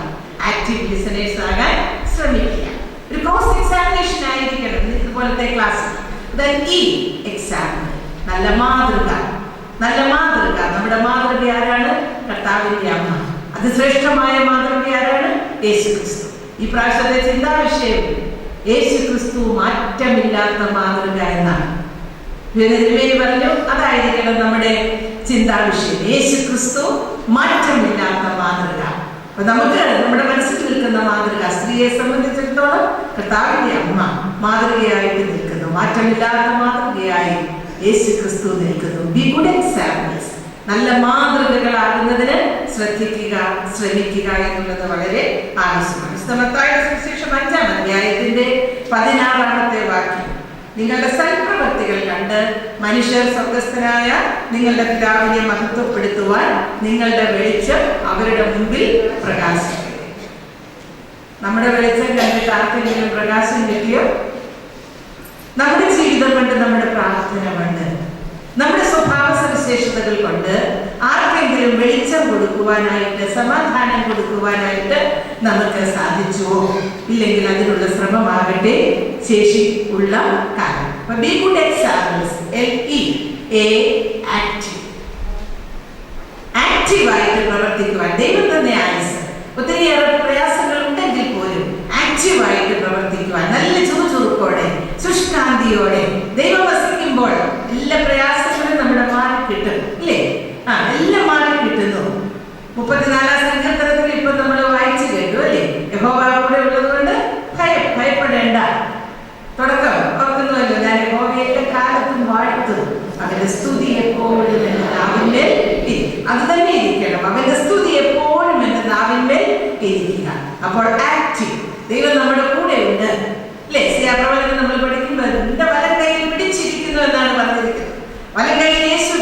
ഇരിക്കുന്നു, പിന്നെ നമ്മൾ എന്താണ് പേടിക്കേണ്ടത്? ഭയപ്പെടേണ്ട. അപ്പൊ ആക്റ്റീവായിട്ട് പ്രവർത്തിക്കുവാൻ ശ്രമിക്കുക. എല്ലാ കാര്യങ്ങളും അറിഞ്ഞ് പ്രവർത്തിക്കുവാനായിട്ട് ശ്രമിക്കുക. Then D, നമ്മൾ തുടങ്ങിയെടുത്ത് തന്നെ നിർത്തരുത്. ഡെവലപ്പർ തുടങ്ങിയതിനേക്കാൾ കുറച്ചുകൂടി പുരോഗമിപ്പിക്കുവാനുള്ള ശ്രമം ഉണ്ടായിരിക്കണം. അല്പമായത് കുറച്ചുകൂടിയെങ്കിലും മുൻപോട്ട് കൊണ്ടുപോകുവാനായിട്ട് ശ്രമിക്കണം. താലന്തുകളുടെ ഉപമ നമ്മൾ പഠിച്ചിട്ടുണ്ട്. ഇട്ടുമൂടാനല്ല, അല്ലേ? ഇരട്ടിപ്പിക്കുന്നതിന് വേണ്ടി, കൂടുതൽ കൂടുതൽ പ്രവർത്തനം നടത്തുന്നതിന് വേണ്ടി ശ്രമിക്കാൻ, ഡെവലപ്പ് ചെയ്യുവാൻ, വികസിപ്പിക്കുവാനായിട്ട് ശ്രമിക്കുക. Then E, that is encouragement. കൂടെ നിൽക്കുന്നവർക്ക് പ്രോത്സാഹനം കൊടുക്കണം, അവരെ അഭിനന്ദിക്കണം, തെറ്റുകൾ വന്നാൽ ശാന്തമായി തിരുത്തി കൊടുക്കണം, അവരെ കൂടുതലായിട്ട് പ്രോത്സാഹിപ്പിക്കണം. ഒരാളോട് നന്നായിരിക്കുന്നു എന്ന് പറഞ്ഞാലുണ്ടല്ലോ അവർ കുറച്ചുകൂടി നല്ലതാണ്. കുട്ടികളോടാണെങ്കിലും അങ്ങനെയാണ്. കുറ്റം മാത്രം പറയാൻ ശ്രമിക്കുമ്പോഴാണ് കാര്യങ്ങൾ പുരോഗമിക്കാത്തത്. അതുകൊണ്ട് നന്നായിട്ട് മറ്റുള്ളവരെ എൻകറേജ് ചെയ്യാനായിട്ട് ശ്രമിക്കുക. മലയാളികൾക്ക് വലിയ പ്രയാസമാണ്, അതിൽ സ്ത്രീകൾക്ക് വലിയ പ്രയാസമാണ്. നമുക്ക് കൈയടിക്കാൻ, നമ്മൾ ഈ സ്കൂൾ ആനിവേഴ്സറിക്കൊക്കെ ഞാൻ ക്ലാസ് എടുക്കാൻ പോകുമ്പോൾ പലപ്പോഴും ശ്രദ്ധിക്കും, അവരവരുടെ മക്കൾ വരുമ്പോൾ ഇങ്ങനെ കൈയടിക്കും. വേറെ വല്ലവരുടെ മക്കൾ വരുമ്പോൾ ഈ കൈക്ക് ഇങ്ങനെ ചൊറിയ വരുന്ന പോലെയാണ് പ്രയാസം. അത് 2 പ്രാവശ്യം ഒരാളുടെ കുട്ടിക്ക് സമ്മാനം കൊടുക്കാനാകുമ്പോഴത്തേക്ക് കൈ ഇങ്ങനെ പൊങ്ങുകയില്ല. ഈ പാരാലിസിസ് വന്ന പോലെ കൈ ഇങ്ങനെ താന്നില്ല. അടിക്കുന്ന കൈ മറ്റുള്ളവരുടെ നന്മ കണ്ട് അംഗീകരിക്കുവാനും പ്രോത്സാഹിപ്പിക്കുവാനും അമ്മമാരായ നമുക്ക് സാധിക്കാതെ വരുമ്പോൾ നമ്മുടെ ഉള്ളിൽ ആര് വന്നിട്ടുണ്ട്? ക്രിസ്തുവിന്റെ സ്ഥാനത്ത് വേറെ ആരും അറിയാമല്ലോ. അത് വരാതെ സൂക്ഷിക്കുക. ഈ എൻകറേജ്മെന്റ്, മറ്റുള്ളവരെ അഭിനന്ദിച്ച് കൈപിടിച്ച് പുറത്ത് മുൻപോട്ട് പോകുവാനായിട്ട് ശ്രദ്ധിക്കുക. Then റിന്യൂവൽ, പുതുക്കം എപ്പോഴും ആവശ്യമാണ്. മനസ്സ് പുതുക്കി രൂപാന്തരപ്പെടുക എന്നാണല്ലോ നമ്മൾ പുസ്തകത്തിൽ പഠിക്കുന്നത്. റിന്യൂ ചെയ്യുക, റിന്യൂവൽ, മാറി മാറി മാറി മാറ്റങ്ങൾക്ക് വിധേയമാകുന്നതനുസരിച്ച് ആ മാറ്റങ്ങളെ ഉൾക്കൊള്ളുവാനായിട്ട് ശ്രദ്ധിക്കുകയും ശ്രമിക്കുകയും ചെയ്യുക. മാറ്റങ്ങളെ ഉൾക്കൊള്ളുവാനായിട്ട് ശ്രമിക്കുകയും ചെയ്യുക. യേശു കൂടെ ഉണ്ട് എന്ന വിശ്വാസത്തിലും വിശ്വസ്തതയിലും മുൻപോട്ട് പോകുമ്പോൾ നമുക്ക് ഉണ്ടായിരിക്കേണ്ട ചില പ്രത്യേകതകൾ കൂടെ പറയട്ടെ. 1, ഉന്നതമായ ലക്ഷ്യത്തിന് വേണ്ടി പൂർണ്ണ ഹൃദയത്തോടും അനുസരണത്തോടും കഷ്ടം സഹിക്കുവാനുള്ള മനസ്സുണ്ടായിരിക്കണം. ഉന്നതമായ ലക്ഷ്യത്തിന് വേണ്ടി പൂർണ്ണ ഹൃദയത്തോടും അനുസരണത്തോടും കഷ്ടം സഹിക്കുവാൻ മനസ്സുള്ളവരിലാണ് യഥാർത്ഥമായ നേതൃത്വം. നേതൃത്വം ആരിലാണ് നിലകൊള്ളുന്നത് എന്ന് ചോദിച്ചാൽ, ഉന്നതമായ ലക്ഷ്യത്തോടുകൂടി പൂർണ്ണ മനസ്സോടെ അനുസരണത്തോടെ കഷ്ടം സഹിക്കുവാൻ മനസ്സുള്ളവരിലാണ് ദൈവത്തിന് ഹിതകരമായ നേതൃത്വം നിലകൊള്ളുന്നത്. ദൈവത്തിന് പ്രീതികരമായിട്ടുള്ള നേതൃത്വം ഏറ്റെടുക്കുന്നതിന് വേണ്ടി ശ്രദ്ധിക്കുകയും ശ്രമിക്കുകയും ചെയ്യുക. ലക്ഷ്യമുണ്ടായിരിക്കണം, മനസ്സുണ്ടായിരിക്കണം, അനുസരണം ഉണ്ടായിരിക്കണം, കഷ്ടം സഹിക്കുവാനുള്ള, ബുദ്ധിമുട്ടുകളും പ്രയാസങ്ങളും വിമർശനങ്ങളും സഹിക്കുവാനുള്ള സന്നദ്ധത. നിങ്ങളെ യൂണിറ്റ് തലത്തിൽ തന്നെ പ്രവർത്തിക്കുമ്പോൾ അറിയാം, ഒത്തിരി കുറ്റപ്പെടുത്തലുകളും വിമർശനങ്ങളും ഒക്കെ നമുക്ക് സാധാരണ കേൾക്കും, അല്ലേ? ആ സമയത്ത് എന്ത് ചെയ്യണം? എല്ലാം ഞാൻ ഇട്ടേച്ച് പോവാന്ന് പറഞ്ഞ് ബുക്ക് എടുത്ത് അച്ഛൻ്റെ കൊടുത്ത് ചോടുവാണോ? പിന്നെ എന്ത് ചെയ്യണം? കർത്താവിന്റെ കുരിശ് നെഞ്ചോട് ചേർത്ത് പിടിക്കണം. കർത്താവിന്റെ കുരിശ് നെഞ്ചോട് ചേർത്ത് പിടിച്ചാൽ ഒരിക്കലും നമ്മെ ഏൽപ്പിക്കുന്ന ഒരു ചുമതലയും ഇട്ടിട്ട് പോകാൻ നമുക്ക് സാധിക്കില്ല. നമ്മെ സെൽഫ് പ്രൊജക്റ്റ് ചെയ്യുമ്പോൾ, നമ്മെ തന്നെ പ്രൊജക്റ്റ് ചെയ്യുമ്പോൾ ആരെങ്കിലും എന്തെങ്കിലും പറഞ്ഞാൽ നമ്മളെ വിട്ടേച്ച് ഓടും. കാരണം അവിടെ മുൻപിൽ നിൽക്കുന്നത് ആരാണ്? ക്രിസ്തുവല്ല, നമ്മൾ. മറിച്ച് കർത്താവിന്റെ കുരിശ് എൻ്റെ ഹൃദയത്തോട് ചേർക്കുമ്പോൾ മറ്റാരെന്ത് പറഞ്ഞാലും ദൈവം എനിക്ക് തിരുത്താൻ എന്തെങ്കിലും ഉണ്ടെങ്കിൽ ആ തിരുത്തുവാനുള്ളത് എന്നെ പഠിപ്പിച്ചു തരണമേ എന്നുകൂടെ പ്രാർത്ഥിക്കുമ്പോൾ നമുക്ക് വലിയ ശാന്തതയും സൗമ്യതയും ലഭിക്കുമെന്നുള്ളതിന് സംശയം ഇല്ല. അതുപോലെ തന്നെ ലീഡർഷിപ്പ്, ഇതിനെ കുറിച്ചുള്ള നല്ല വാക്യമുണ്ട്. ലീഡർഷിപ്പ്, നേതൃത്വം, it is not a position. നേതൃത്വം എന്ന് പറയുന്നത് ഒരു പദവിയല്ല, പിന്നെന്താണ്? It is functionary. പ്രവൃത്തി ചെയ്യുവാനുള്ള ഒരു പ്രധാനപ്പെട്ട ഉത്തരവാദിത്തമാണ് എന്തെന്ന് പറയുന്നത്. അധ്വാനിക്കുവാനുള്ള ഉത്തരവാദിത്തമാണ് ലീഡർഷിപ്പ് എന്ന് പറയുന്നത്. അത് ഏറ്റെടുക്കുവാനായിട്ട് ശ്രദ്ധിക്കുക. മർത്തമറിയ സമാജത്തിലെ എല്ലാ അംഗങ്ങളും നോയമ്പും നമസ്കാരവും ഉള്ളവരായിരിക്കണം. പരിപൂർണമായ അനുതാപത്തോടെ വിശുദ്ധ കുംഭസാരത്തോടെ വിശുദ്ധ കുർബാനാനുഭവത്തിലേക്ക് കടന്നു വരണം. അതുപോലെ തന്നെ നിയന്ത്രിതമായ നാവിന് വേണ്ടി പ്രാർത്ഥിക്കണം. യാക്കോബ് ശ്ലീഹായുടെ ലേഖനം നമുക്ക് ഇപ്രാവശ്യം പഠിക്കാം. നാവ് ഏറ്റവും അപകടം പിടിച്ച അവയവമാണെന്ന് യാക്കോബ് ശ്ലീഹ നമ്മെ പഠിപ്പിക്കുന്നുണ്ട്. പറയുവാൻ താമസിക്കണം, കേൾപ്പാൻ വേഗത വേണം, കോപിപ്പാനും താമസം. ഈ താമസങ്ങളെ നേതൃത്വത്തിലുള്ളവര് പ്രധാനമായും കരുതുക എന്നുള്ളത് വളരെ ആവശ്യമാണ്. 2, വിവേകത്താൽ നിയന്ത്രിക്കപ്പെട്ട ഊർജം. വിവേകം, ദൈവത്തിൽ നിന്നുള്ള പരിജ്ഞാനത്താൽ നിയന്ത്രിക്കപ്പെട്ട ഊർജം. ഊർജമില്ലെങ്കിൽ ഒന്നും ചെയ്യാൻ പറ്റത്തില്ല. എന്താണ് ഊർജം? എനർജി എന്ന് പറയുന്നത് സ്പിരിച്വൽ എനർജി. ആത്മീയമായ ഊർജത്തോടുകൂടെ പ്രവർത്തിക്കുവാനായിട്ട് നമുക്ക് സാധിക്കണം. ആത്മീയമായ ഊർജം ഒരിക്കലും നമുക്ക് നഷ്ടപ്പെട്ട് പോകരുത്. 3, താഴ്മയാൽ ശുദ്ധമാകപ്പെട്ട സ്വാശ്രയം. താഴ്മ ഉണ്ടായിരിക്കണം. വിനയം. വിനയത്തിലെ പോയാൽ പിന്നെ എന്താ ഉള്ളത്? നമ്മൾ കുറെ വിനകളായിട്ട് ആകെ പ്രശ്നം ഉണ്ടാക്കി ഉള്ള യൂണിറ്റുകളും കൂടെ ശരിയാക്കി പോകരുത്. മറിച്ച് വിനയത്തോടുകൂടി പെരുമാറുന്നതിന് ശ്രദ്ധിക്കുക. വിനയത്താൽ ശുദ്ധമാകപ്പെട്ട സ്വാശ്രയം ഉണ്ടായിരിക്കണം. മറ്റൊന്ന്, നല്ല ധൈര്യം വേണം. എന്തുകൊണ്ടാണ് ധൈര്യം നമുക്ക് ലഭിക്കുന്നത്? കർത്താവ് നമ്മുടെ കൂടെ ഉണ്ട്. അതുകൊണ്ട് ധൈര്യത്തോടും, അതിനോട് ചേർന്നൊരു വാക്കുകളുണ്ട്, ക്ഷമയോടും സഹിഷ്ണുതയോടും കൂടെ പ്രവർത്തിക്കുക. നേതൃത്വത്തിലുള്ളവര് ധൈര്യത്തോടും ക്ഷമയോടും സഹിഷ്ണുത, ടോളറൻസ്. അനേകരുണ്ട് നമ്മുടെ കൂടെ, പല അഭിപ്രായക്കാരും പല രീതിയിൽ പറയുന്നവര്. സഹിഷ്ണുത, അവരെ കൂടെ ഉൾക്കൊള്ളുവാനുള്ള ഒരു ദൈവകൃപ നമ്മുടെ കൂടെ വ്യാപരിക്കുന്നതിന് ശ്രദ്ധിക്കണം. അതുപോലെ സത്യസന്ധത, വാക്കുകളിൽ സത്യസന്ധത, പണമിടപാടുകളിൽ സത്യസന്ധത, വിവരങ്ങൾ അറിയിക്കുന്നതിൽ സത്യസന്ധത, എല്ലാ കാര്യങ്ങളിലും പ്രവർത്തന ശൈലിയിൽ സത്യസന്ധത. ഈ സത്യസന്ധത പുലർത്തുന്നതിന് വേണ്ടി ശ്രദ്ധിക്കുക. മറ്റൊന്ന്, വിശ്വാസവും വിശ്വസ്തതയും. വിശ്വസ്തത ഏറ്റവും പ്രധാനപ്പെട്ട കാര്യമാണ്. വിശ്വാസത്തോടും വിശ്വസ്തയോടും കൂടി ഇരിക്കുന്നതിന് പ്രത്യേകമായിട്ട് സ്നേഹത്തിൽ അകത്ത് നിറഞ്ഞു നിൽക്കുക. ക്ഷമയും സഹനവും. എന്താ ഈ സ്നേഹം എന്ന് പറയുന്നത്? സ്നേഹം എന്ന് പറയുന്നത് എന്താണ്? എന്തോ ഞാൻ എന്ന ഭാവം ഇല്ലാതെ. നമുക്ക് ഇച്ചിരി ആഴത്തിലൊന്ന് പഠിക്കാം സ്നേഹത്തെ കുറിച്ച്. സ്നേഹിക്കുക എന്നാൽ പരസ്പരം അറിയുക എന്നുള്ളതാണ്. അറിയുക. ഇംഗ്ലീഷിൽ സ്നേഹം എന്നുള്ളതിന് എന്താ നമ്മൾ പറയുന്നത്? ലവ്. അത് കിടപ്പുണ്ട്. Love, love. സ്നേഹിക്കുമ്പോൾ എന്താ ഉണ്ടാകുന്നത് അറിയാമോ? ഒന്ന്, ലിസണിങ്. നന്നായിട്ട് നമ്മൾ ശ്രദ്ധിക്കും. ഓപ്പൺനെസ്, തുറന്ന ആശയവിനിമയം ഉണ്ടാകും. സ്നേഹിക്കുമ്പോൾ എന്തുണ്ടാകും? വാല്യൂസ്, മൂല്യങ്ങൾക്ക് വേണ്ടി നിലകൊള്ളും. പിടിച്ചു നിന്നോണം. മൂല്യങ്ങൾക്ക് വേണ്ടി ഒരു വിട്ടുവീഴ്ചയും ചെയ്യാൻ പാടില്ല. നേതൃത്വത്തിലാണ് നിങ്ങൾ ഇരിക്കുന്നത്. മൂല്യങ്ങൾ തെറ്റുന്നിടത്ത് ദൈവം നമ്മോട് ക്ഷമിക്കില്ല. ആരെങ്കിലും നമ്മളെ തെറ്റിദ്ധരിപ്പിച്ചാൽ മൂല്യങ്ങൾക്ക് വേണ്ടി നിലകൊള്ളുന്നതിന് ശ്രദ്ധിക്കുക.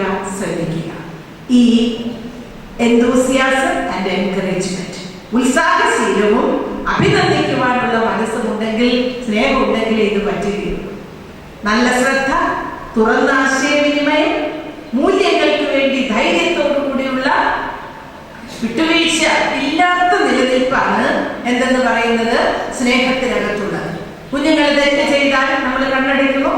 കണ്ണടച്ചിടത്തെല്ലാം പ്രശ്നങ്ങളുണ്ട്, ഇല്ലേ? അപ്പൊ മൂല്യങ്ങൾക്ക് വേണ്ടി നിലകൊള്ളുവാൻ സ്ത്രീകളോടും പറ്റിയവരാരുമില്ല. മൂല്യങ്ങൾക്ക് വേണ്ടി നിലകൊള്ളണം, സത്യത്തിന് വേണ്ടി നിലകൊള്ളുക.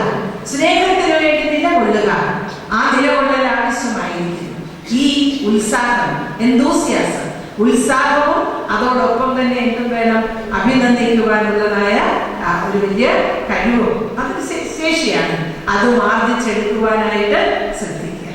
ഇത്രയും നമ്മൾ ചിന്തിക്കുമ്പോൾ നമുക്കൊരു കാര്യം മനസ്സിലാക്കാൻ പറ്റും. നമ്മൾ വിചാരിച്ച നേതൃത്വമല്ല ആത്മീകമായിട്ടുള്ള നേതൃത്വം. ആത്മീക നേതൃത്വം എന്ന് പറയുന്നത് എന്താണ്?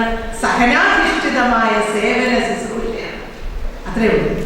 സഹനാധിഷ്ഠിതമായ സേവന ശുശ്രൂഷയാണ് ആത്മീകമായിട്ടുള്ള നേതൃത്വം. ഇത് ആരിൽ തെറ്റുന്നുവോ അവിടെ എല്ലാം കുഴപ്പമാണ്. ഇത് ആരിൽ കുറയുന്നുവോ അവിടെ എല്ലാം പ്രയാസങ്ങൾ ഉണ്ടാകുന്നു. സഹനാധിഷ്ഠിതമായ സേവന ശുശ്രൂഷയ്ക്ക് വേണ്ടി തയ്യാറാകുക, അവിടെയാണ് നമുക്ക് വലിയ പുരോഗമനം ഉണ്ടാകുന്നത്. നിമർത്തമറിയ സമാജത്തെ കുറിച്ച് നിങ്ങൾക്ക് എന്തെങ്കിലും ചോദിക്കാനുണ്ടെങ്കിൽ ചോദിക്കാം. എനിക്ക് 2-3 കാര്യങ്ങൾ മർത്തമറിയ സമാജവുമായിട്ട് ബന്ധപ്പെട്ട് പറയാനുണ്ട്. ചോദ്യങ്ങൾ എന്തെങ്കിലും ഉണ്ടെങ്കിൽ ചോദിക്കാം. ഞാൻ എടുത്ത ക്ലാസ് 5 സ്റ്റെപ്പായിട്ടാണ് ഞാൻ ക്ലാസ് എടുത്ത് ഉള്ള ഒരു ശീലമുള്ളത് കൊണ്ട് ഞാനൊന്ന് ക്രോഡീകരിക്കാം. 1, ആത്മീകമായിട്ടുള്ള നേതൃത്വം എന്ത് എന്നുള്ളതാണ് നമ്മൾ ആദ്യം വിവരിക്കുവാനായിട്ട് ശ്രമിച്ചത്. 2, സ്വാഭാവിക നേതൃത്വവും ലോകപരമായ നേതൃത്വവും ആത്മീക നേതൃത്വവും തമ്മിലുള്ള വ്യത്യാസത്തെ കുറിച്ച് നമ്മൾ പഠിക്കുവാനായിട്ട് ശ്രമിച്ചു. 3, ക്വാളിറ്റീസ് ഓഫ് ലീഡർഷിപ്പ്. ലീഡർഷിപ്പിന്റെ ക്വാളിറ്റീസ് എന്തൊക്കെയായിരിക്കണം? 4 Ds and 4 Cs നമ്മൾ ചെന്നെത്തുവാനായിട്ട് ശ്രമിച്ചു. നാലാമതായിട്ട് സ്നേഹമില്ലാത്തിടത്ത് നേതൃത്വം വളരുകയില്ല, മറിച്ച് പുരോഗതിയിൽ നിന്ന് അധോഗതിയിലേക്ക് പോവുകയുള്ളൂ. 5 കൺക്ലൂഡ് ചെയ്തത് എന്താണ്? ആത്മീക നേതൃത്വം സഹനാധിഷ്ഠിതമായ സേവന ശുശ്രൂഷയാണ്. മറ്റുള്ളവരെ കൂടെ കൈപിടിച്ച് ഒരു ചങ്ങലയുടെ ബലം അതിന്റെ കണ്ണികളെല്ലാം കൂടി നിൽക്കുമ്പോഴാണ്. കണ്ണികൾ മുറിഞ്ഞു പോകാതെ നോക്കുകയും അടുത്ത ആളുകളെ കൂടി കണ്ണികളിലേക്ക് ബലവത്താക്കി കൂട്ടിച്ചേർക്കുകയും ചെയ്യുന്നതിന് നമ്മൾ മാറ്റമില്ലാത്ത മാതൃകയായ യേശുക്രിസ്തുവിന്റെ മാതൃക പിൻപറ്റി മാതൃകയുള്ളവരായിട്ട് തീരുക.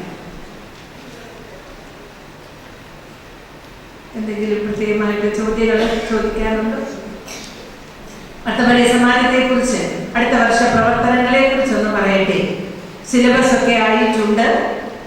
യാക്കോബ് ശ്ലീഹായുടെ ലേഖനവും 1 പത്രോസുമാണ് നമുക്ക് പഠിക്കുവാനായിട്ട് വെച്ചിരിക്കുന്നത് അടുത്ത വർഷത്തേക്ക്.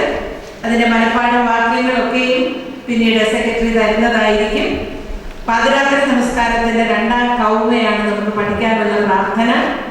പാട്ട് വിശുദ്ധ കുർബാന ക്രമത്തിലെ പ്രാരംഭ ഭാഗത്തുള്ള ഗീതങ്ങളിൽ അനുതാപത്തിന്റെ പാപം ചെയ്യായിവാൻ എന്ന് തുടങ്ങുന്ന പാട്ട് പഠിക്കുവാനുണ്ട്. ഭൂദാസ പഠനത്തിലുള്ളത് വിശുദ്ധ കുമ്പസാരവും രോഗികളുടെ തൈലാഭിഷേകവുമാണ്. ലീഡർഷിപ്പ് ട്രെയിനിങ് പ്രോഗ്രാം ഉണ്ട്. അത് ഫെബ്രുവരി 28 മാർച്ച് 1 തീയതിയാണ്. ഫെബ്രുവരി 28 മാർച്ച് 1 നേതൃത്വ പരിശീലനം. അതിൽ സംബന്ധിക്കേണ്ടവർ ഭദ്രാസന സെക്രട്ടറി, ഭദ്രാസന പ്രതിനിധി, ഭദ്രാസനത്തിന്റെ ചുമതല പ്രധാനമായി വഹിക്കുന്ന കമ്മിറ്റി ഉള്ള ആളുകൾ, ഗ്രൂപ്പ് സെക്രട്ടറീസ്, നവജ്യോതി ആനിമേറ്റേഴ്സ്, ഇത്രയും പേര് അതിൽ ഓരോ ഭദ്രാസനത്തിൽ നിന്ന് സംബന്ധിക്കണം. ഈ പ്രാവശ്യം അത് ഹോസ്റ്റ് ചെയ്യുന്നത് തിരുവനന്തപുരം ഭദ്രാസനത്തിലാണ്. അവർ മർത്തമറിയ സമാജ അംഗങ്ങൾ മാത്രം നടത്തുന്ന തിരുവനന്തപുരത്തെ വളരെ അർത്ഥവത്തായ ഒരു സ്ഥാപനമുണ്ട്. മെന്റലി ചലഞ്ച്ഡ് ആയിട്ടുള്ള കുഞ്ഞുങ്ങൾക്ക് വേണ്ടി നടത്തുന്ന 100-ലധികം കുഞ്ഞുങ്ങളെ പഠിപ്പിക്കുന്ന മാരിയൻ പ്ലേ ഹോം എന്ന് പറയുന്ന ഒരു സ്ഥാപനമുണ്ട്.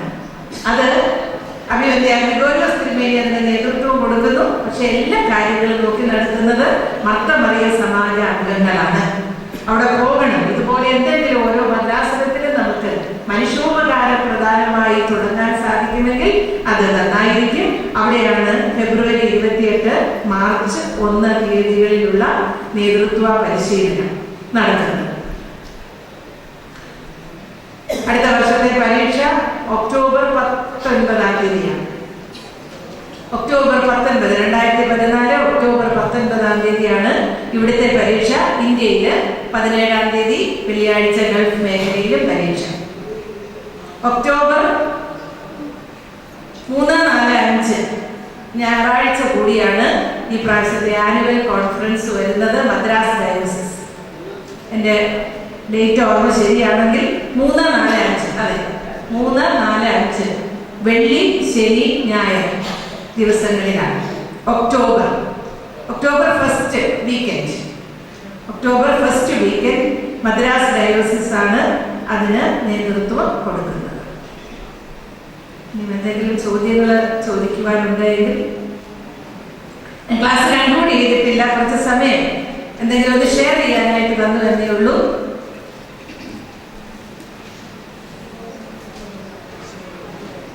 എന്തെങ്കിലും ചോദിക്കുവാനായിട്ടുണ്ടെങ്കിൽ, നമ്മുടെ ഒരു പ്രസിദ്ധീകരണമുണ്ട് വനിതാ ദീപ്തി. വനിതാ ദീപ്തിയുടെ വരിക്കാരായിട്ടുള്ളവർ ദയവായി ഇത് കൈവെക്കാമോ? കുറച്ചു പേരേ ഉള്ളൂ. എല്ലാവരും വനിതാ ദീപ്തിയുടെ വരിക്കാരാകണം. കാരണം നമ്മുടെ സഭയിലെ ഏക സ്ത്രീ മാസികയാണ് വനിതാ ദീപ്തി. ഒരു വലിയ ചാലഞ്ചാണ് നമ്മൾ ഈ മാസിക തുടങ്ങിയപ്പോൾ ഏറ്റെടുത്തിരിക്കുന്നത്. ഭർത്തവർഗ സമാജത്തിലുള്ളവർക്ക്, സ്ത്രീകൾക്ക് വേണ്ടി സ്ത്രീകൾ തന്നെ എഴുതുന്നു. വളരെ ചുരുക്കമായിട്ട് വൈദികര്, അതുപോലെ തന്നെ അഭ്യുന്നതിന്മേന്മാരൊക്കെ എഴുതുന്നുണ്ട്. കൂടുതലും സ്ത്രീകളുടേതാണ്, ലേഖനങ്ങളായാലും കവിതയായാലും എല്ലാ കാര്യങ്ങളും. അതിൽ പാചകക്കുറിപ്പ് നമുക്ക് തരാം, ചോദ്യങ്ങളിൽ ചോദിക്കാം, അതിനെ വിമർശിച്ച് എഴുതാം. അതെല്ലാ സാധ്യതകളും അതിനുണ്ട്. മന്ത്ലി അല്ല, ഒരു വർഷം 4 ഇഷ്യൂവേ ഉള്ളൂ. ത്രൈമാസികയായിട്ടാണ് വനിതാ ദീപ്തി, ത്രൈമാസികയാണ്. ആനുവൽ സബ്സ്ക്രിപ്ഷൻ 50 രൂപയാണ്. ഒരു പള്ളിയിൽ നിന്ന് ഒരു ഏറ്റവും കുറഞ്ഞത് 15 പേരെങ്കിലും വനിതാ ദീപ്തിയുടെ വരിക്കാരാകണം. ധാരാളം പേരുണ്ട് നമ്മുടെ പള്ളിയിൽ. ആരെങ്കിലും പരിചയപ്പെടും? നിങ്ങളുടെ മക്കളൊക്കെ ദൂരെയുണ്ട്, ബാംഗ്ലൂരിലും മദ്രാസിലും എറണാകുളത്തും ടെക്നോ പാർക്കിലും ഒക്കെ. കുഞ്ഞുങ്ങൾ 50 രൂപ തരാൻ അവർക്ക് വിഷമമൊന്നുമില്ല. 50 രൂപ അവർ എഴുതുന്നവർ കാണും. നിങ്ങളുടെ മരുമക്കൾ എഴുതുന്നവർ കാണും, നിങ്ങളുടെ മക്കൾ എഴുതുന്നവർ കാണും. അല്ലെങ്കിൽ നല്ല നല്ല ആർട്ടിക്കിൾസ് ഒക്കെ അവർക്ക് ചെയ്തു തരാൻ പറ്റും. ആ രീതിയിൽ നിങ്ങൾക്കും എഴുതാം. അങ്ങനെ അതുപോലെ തന്നെ പദപ്രശ്നമുണ്ട്, അതിൽ വരുന്നവർക്ക് സമ്മാനങ്ങളൊക്കെ ഉണ്ട്. ഇങ്ങനെയുള്ള കാര്യങ്ങളിലൊക്കെ ഭാഗഭാക്കാകുക. 50 രൂപ ഒരു വർഷം തരണം. പക്ഷേ അത് ഭദ്രാസന സെക്രട്ടറി മുഖേന തരുന്നതായിരിക്കും സെൻട്രൽ എളുപ്പം. ഇതിന്റെ എല്ലാ റെസീപ്റ്റ്സ് എഴുതണം. തരുന്നവർ ഒരു കാര്യം പ്രത്യേകം ഓർക്കണം, പൂർണ്ണ മേൽവിലാസം വിത്ത് പിൻകോഡ്.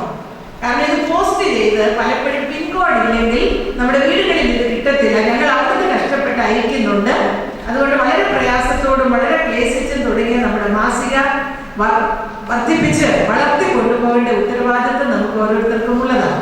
ഭദ്രാസനത്തിന്റെ പ്രധാന വാർത്തകൾ, ചിത്രങ്ങൾ, ഇതൊക്കെയും അതിനകത്ത് ഇടുവാനായിട്ട് സാധിക്കും. പ്രത്യേകിച്ച് നടത്തുന്ന കാര്യങ്ങളൊക്കെ അതിനകത്ത് ഇടാം. അതുപോലെ നമ്മുടെ മത്സരങ്ങളെ കുറിച്ചും ഒക്കെ നമുക്ക് റിസൾട്ട് ഒക്കെയും ഈ മാസികയ്ക്കകത്ത് വരുന്നതായിരിക്കും.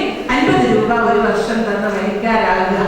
50 രൂപ കൊണ്ട് ഇതിന്റെ പോസ്റ്റേജ് ഒന്നും നടക്കത്തില്ല. നമുക്ക് അതിന്റെ സ്പെഷ്യൽ ലൈസൻസ് ഒക്കെ ആകണമെങ്കിൽ 3 വർഷം കഴിഞ്ഞ് നമുക്ക് അതിനെ അപ്ലൈ ചെയ്തെങ്കിലേ കിട്ടുകയുള്ളൂ. പക്ഷെ ഇപ്പൊ നമ്മൾ പൂർണ്ണ പോസ്റ്റേജിലാണ് അയക്കുന്നത്. എങ്കിൽ തന്നെയും എല്ലാവരുടെയും സഹകരണം അതിനകത്ത് ഉണ്ടാകണം, വരിക്കാരാകണം. ഒരു പള്ളിയിൽ നിന്ന് 15 പേര് വെച്ച് എടുക്കുകയാണെങ്കിൽ എത്രായിരം എണ്ണം നമുക്ക് ലഭിക്കും. അതുകൊണ്ട് അമാന്തിക്ക് ഇവിടെ ഇരിക്കുന്ന 50 രൂപ അഫോർഡ് ചെയ്യാൻ കഴിവുള്ള എല്ലാവരും അതിന്റെ വായനക്കാരാകുക, വിമർശിക്കുന്നവരാകുക, എഴുതാൻ കഴിയുന്നവര് എഴുതുക. മക്കളെ കൊണ്ടും അത് എടുപ്പിക്കണം. ഇങ്ങനെയൊക്കെ ഒരു മാസിക നമുക്കുണ്ട്. സ്ത്രീകളുടെ കാര്യങ്ങളൊക്കെയും പറയുന്ന എഴുതുന്ന ഒരു മാസിക ഉണ്ട്. വായിച്ചു വളരുവാനായിട്ട് ശ്രദ്ധിക്കുകയും ശ്രമിക്കുകയും ചെയ്യുക. ഇനി വിശുദ്ധ വേദപുസ്തകത്തിലെ ഒരു ഭാഗം കൂടി ലീഡർഷിപ്പിനെ കുറിച്ച് ഒന്ന് പ്രത്യേകമായിട്ട് നമുക്ക് പഠിക്കാം. അത് മറ്റാരുമല്ല, നെഹമ്യാവിന്റെ പുസ്തകം. നെഹമ്യാവിന്റെ പുസ്തകം 2-ാം അധ്യായം നമ്മൾ പഠിക്കുമ്പോൾ അതിനകത്ത് നെഹമ്യാവിനെ കുറിച്ച് പ്രത്യേകമായിട്ട് ദ്യോതിപ്പിച്ചിട്ടുണ്ട്. അറിയാം എല്ലാവർക്കും. അർത്ഥഹസിഷ്ടക് എന്ന രാജാവിന്റെ പാനപാത്രവാഹകനായ നെഹമ്യാവ് ഉത്തമമായ ചുമതലയിലേക്ക് കടന്നു വന്നപ്പോൾ നെഹമ്യാവിൽ ഉണ്ടായിരുന്ന ക്വാളിറ്റീസ് നമുക്ക് ഉണ്ടോ എന്നുള്ളത് കൂടി പെട്ടെന്ന് നമുക്കൊന്ന് ശ്രദ്ധിക്കാം. ഒന്ന്, വിവരിക്കാൻ സമയമില്ല, പോയിന്റ്സുമാണ്. നെഹമ്യാവ് ഒരു പ്രാർത്ഥനാ മനുഷ്യനായിരുന്നു. നമുക്ക് നമ്മളോട് ചോദിക്കാം, കർത്താവ് തന്ന ചുമതലകളിൽ നമ്മൾ പ്രാർത്ഥിക്കുന്ന സ്ത്രീകളാണോ എന്ന് നമുക്ക് ഒരു ചോദ്യം. 2, ശുഭാപ്തി വിശ്വാസം നെഹമ്യാവിനുണ്ടായിരുന്നു. യഹോവ ഞങ്ങളുടെ കൂടെ ഉള്ളത് കൊണ്ട് എഴുന്നേറ്റ് പണിയാൻ പറ്റും എന്നുള്ള വിശ്വാസം, ശുഭാപ്തി വിശ്വാസം നെഹമ്യാവിന് ഉണ്ടായിരുന്നു. 3, തകർന്നു കിടക്കുന്ന മതിലുകളെ കുറിച്ചും ആ മതിലുകൾ പുതുക്കി പണിയണം, ക്ഷേമകരമായ പ്രവർത്തനത്തിനുള്ള ഒരാഗ്രഹം, തകർന്നു കിടക്കുന്നതിനെ പുതുക്കി പണിയണം എന്നുള്ള ഒരാഗ്രഹം, അത് ഉത്തരവാദിത്വം ഏറ്റെടുക്കുന്നവർക്ക് ആവശ്യമുള്ളതാണ്. തകർന്നു കിടക്കുന്നതിനെ ക്ഷേമകരമായ അവസ്ഥയിലേക്ക് കൊണ്ടുപോകുവാനുള്ള ആഗ്രഹം, ജനങ്ങളോട് ചേർന്ന് പ്രാർത്ഥിക്കുകയും ഉപവസിക്കുകയും ചെയ്യും. ഉപവസിക്കുക, ഒരു യൂണിറ്റ് ആകമാനം ചേർന്ന് പ്രാർത്ഥിക്കുവാനും ഉപവസിക്കുവാനും ശ്രമിക്കുകയും ചെയ്യുക. 5, നെഹമ്യാവിന്റെ ദീർഘവീക്ഷണം. നെഹമ്യാവിന്റെ പുസ്തകം പഠിക്കുമ്പോൾ നമുക്ക് കാണാം, അർത്ഥഹസിഷ്ടക്ക് രാജാവിൽ നിന്ന് എഴുത്തൊക്കെ മേടിച്ചുകൊണ്ടാണ് നെഹമ്യാവ് പോകുന്നത്. ഒരു പ്രോജക്റ്റ് നടക്കണമെങ്കിൽ അതിനു മുൻപ് എന്ത് ചെയ്യണം? ഗൃഹപാഠം, ഹോംവർക്ക്. അപ്പൊ ദീർഘവീക്ഷണവും ഗൃഹപാഠവും നേതൃത്വത്തിൽ ആവശ്യമാണ്. രാവിലെ ബുക്കുമായിട്ട് ഓടിയാൽ പോരാ, തലേന്നും അതിന് തലേന്നും മറ്റന്നാളിൽ വെള്ളിയാഴ്ചത്തെ പ്രാർത്ഥനയിൽ എന്ത്, വെള്ളിയാഴ്ചത്തെ മീറ്റിംഗിൽ എന്ത് എന്നുള്ള ഗൃഹപാഠം നമ്മൾ ചെയ്യണം. അടുത്ത പോയിന്റ്, രാത്രിയിൽ നെഹമ്യാവ് പോയി സാഹചര്യങ്ങൾ വിലയിരുത്തി. മറ്റാരെയും കൂട്ടാതെ നെഹമ്യാവ് തകർന്നു കിടക്കുന്ന മതിലുകളിൽ, നഗരത്തിൽ ഒക്കെ ചെന്ന് കാര്യങ്ങൾ വിലയിരുത്തി പഠിക്കുക.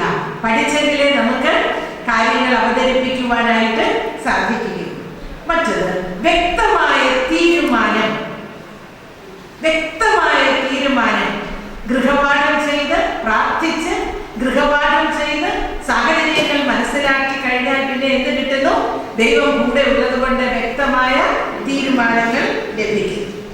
പരിഹാരത്തിനുള്ള ശ്രമം, മാറ്റത്തിനുള്ള ശ്രമം, അതൊരു വെല്ലുവിളിയാണ്.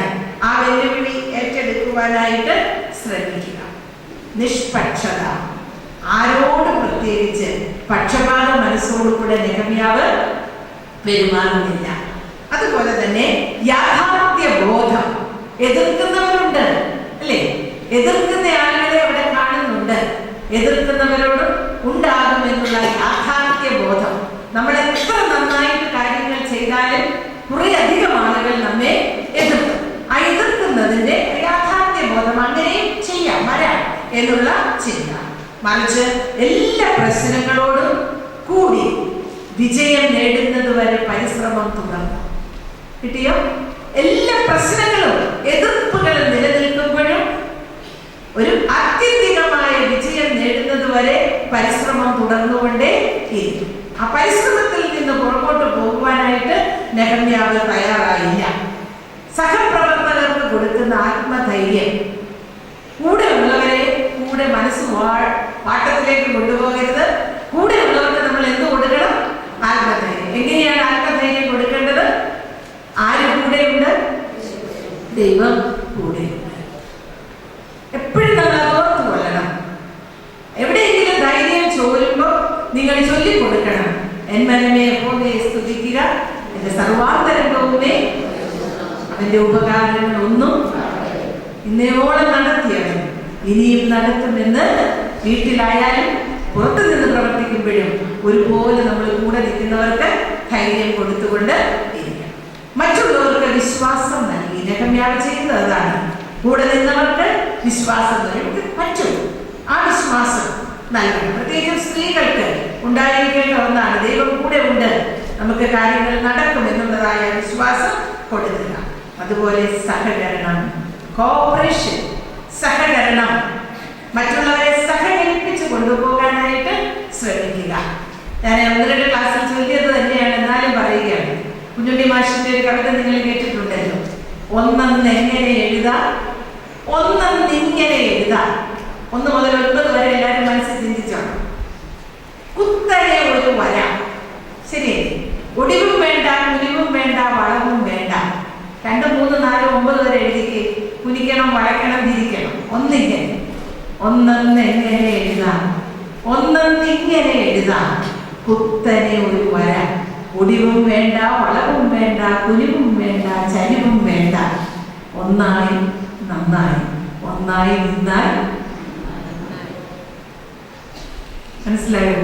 ഒരുമിച്ച് നിൽക്കണം, ഒരുമിച്ച് നിന്നാൽ നന്നായി. എന്നാ സ്ത്രീകൾക്കൊന്ന് ഒരുമിച്ച് നിൽക്കാൻ പറ്റുന്നേ?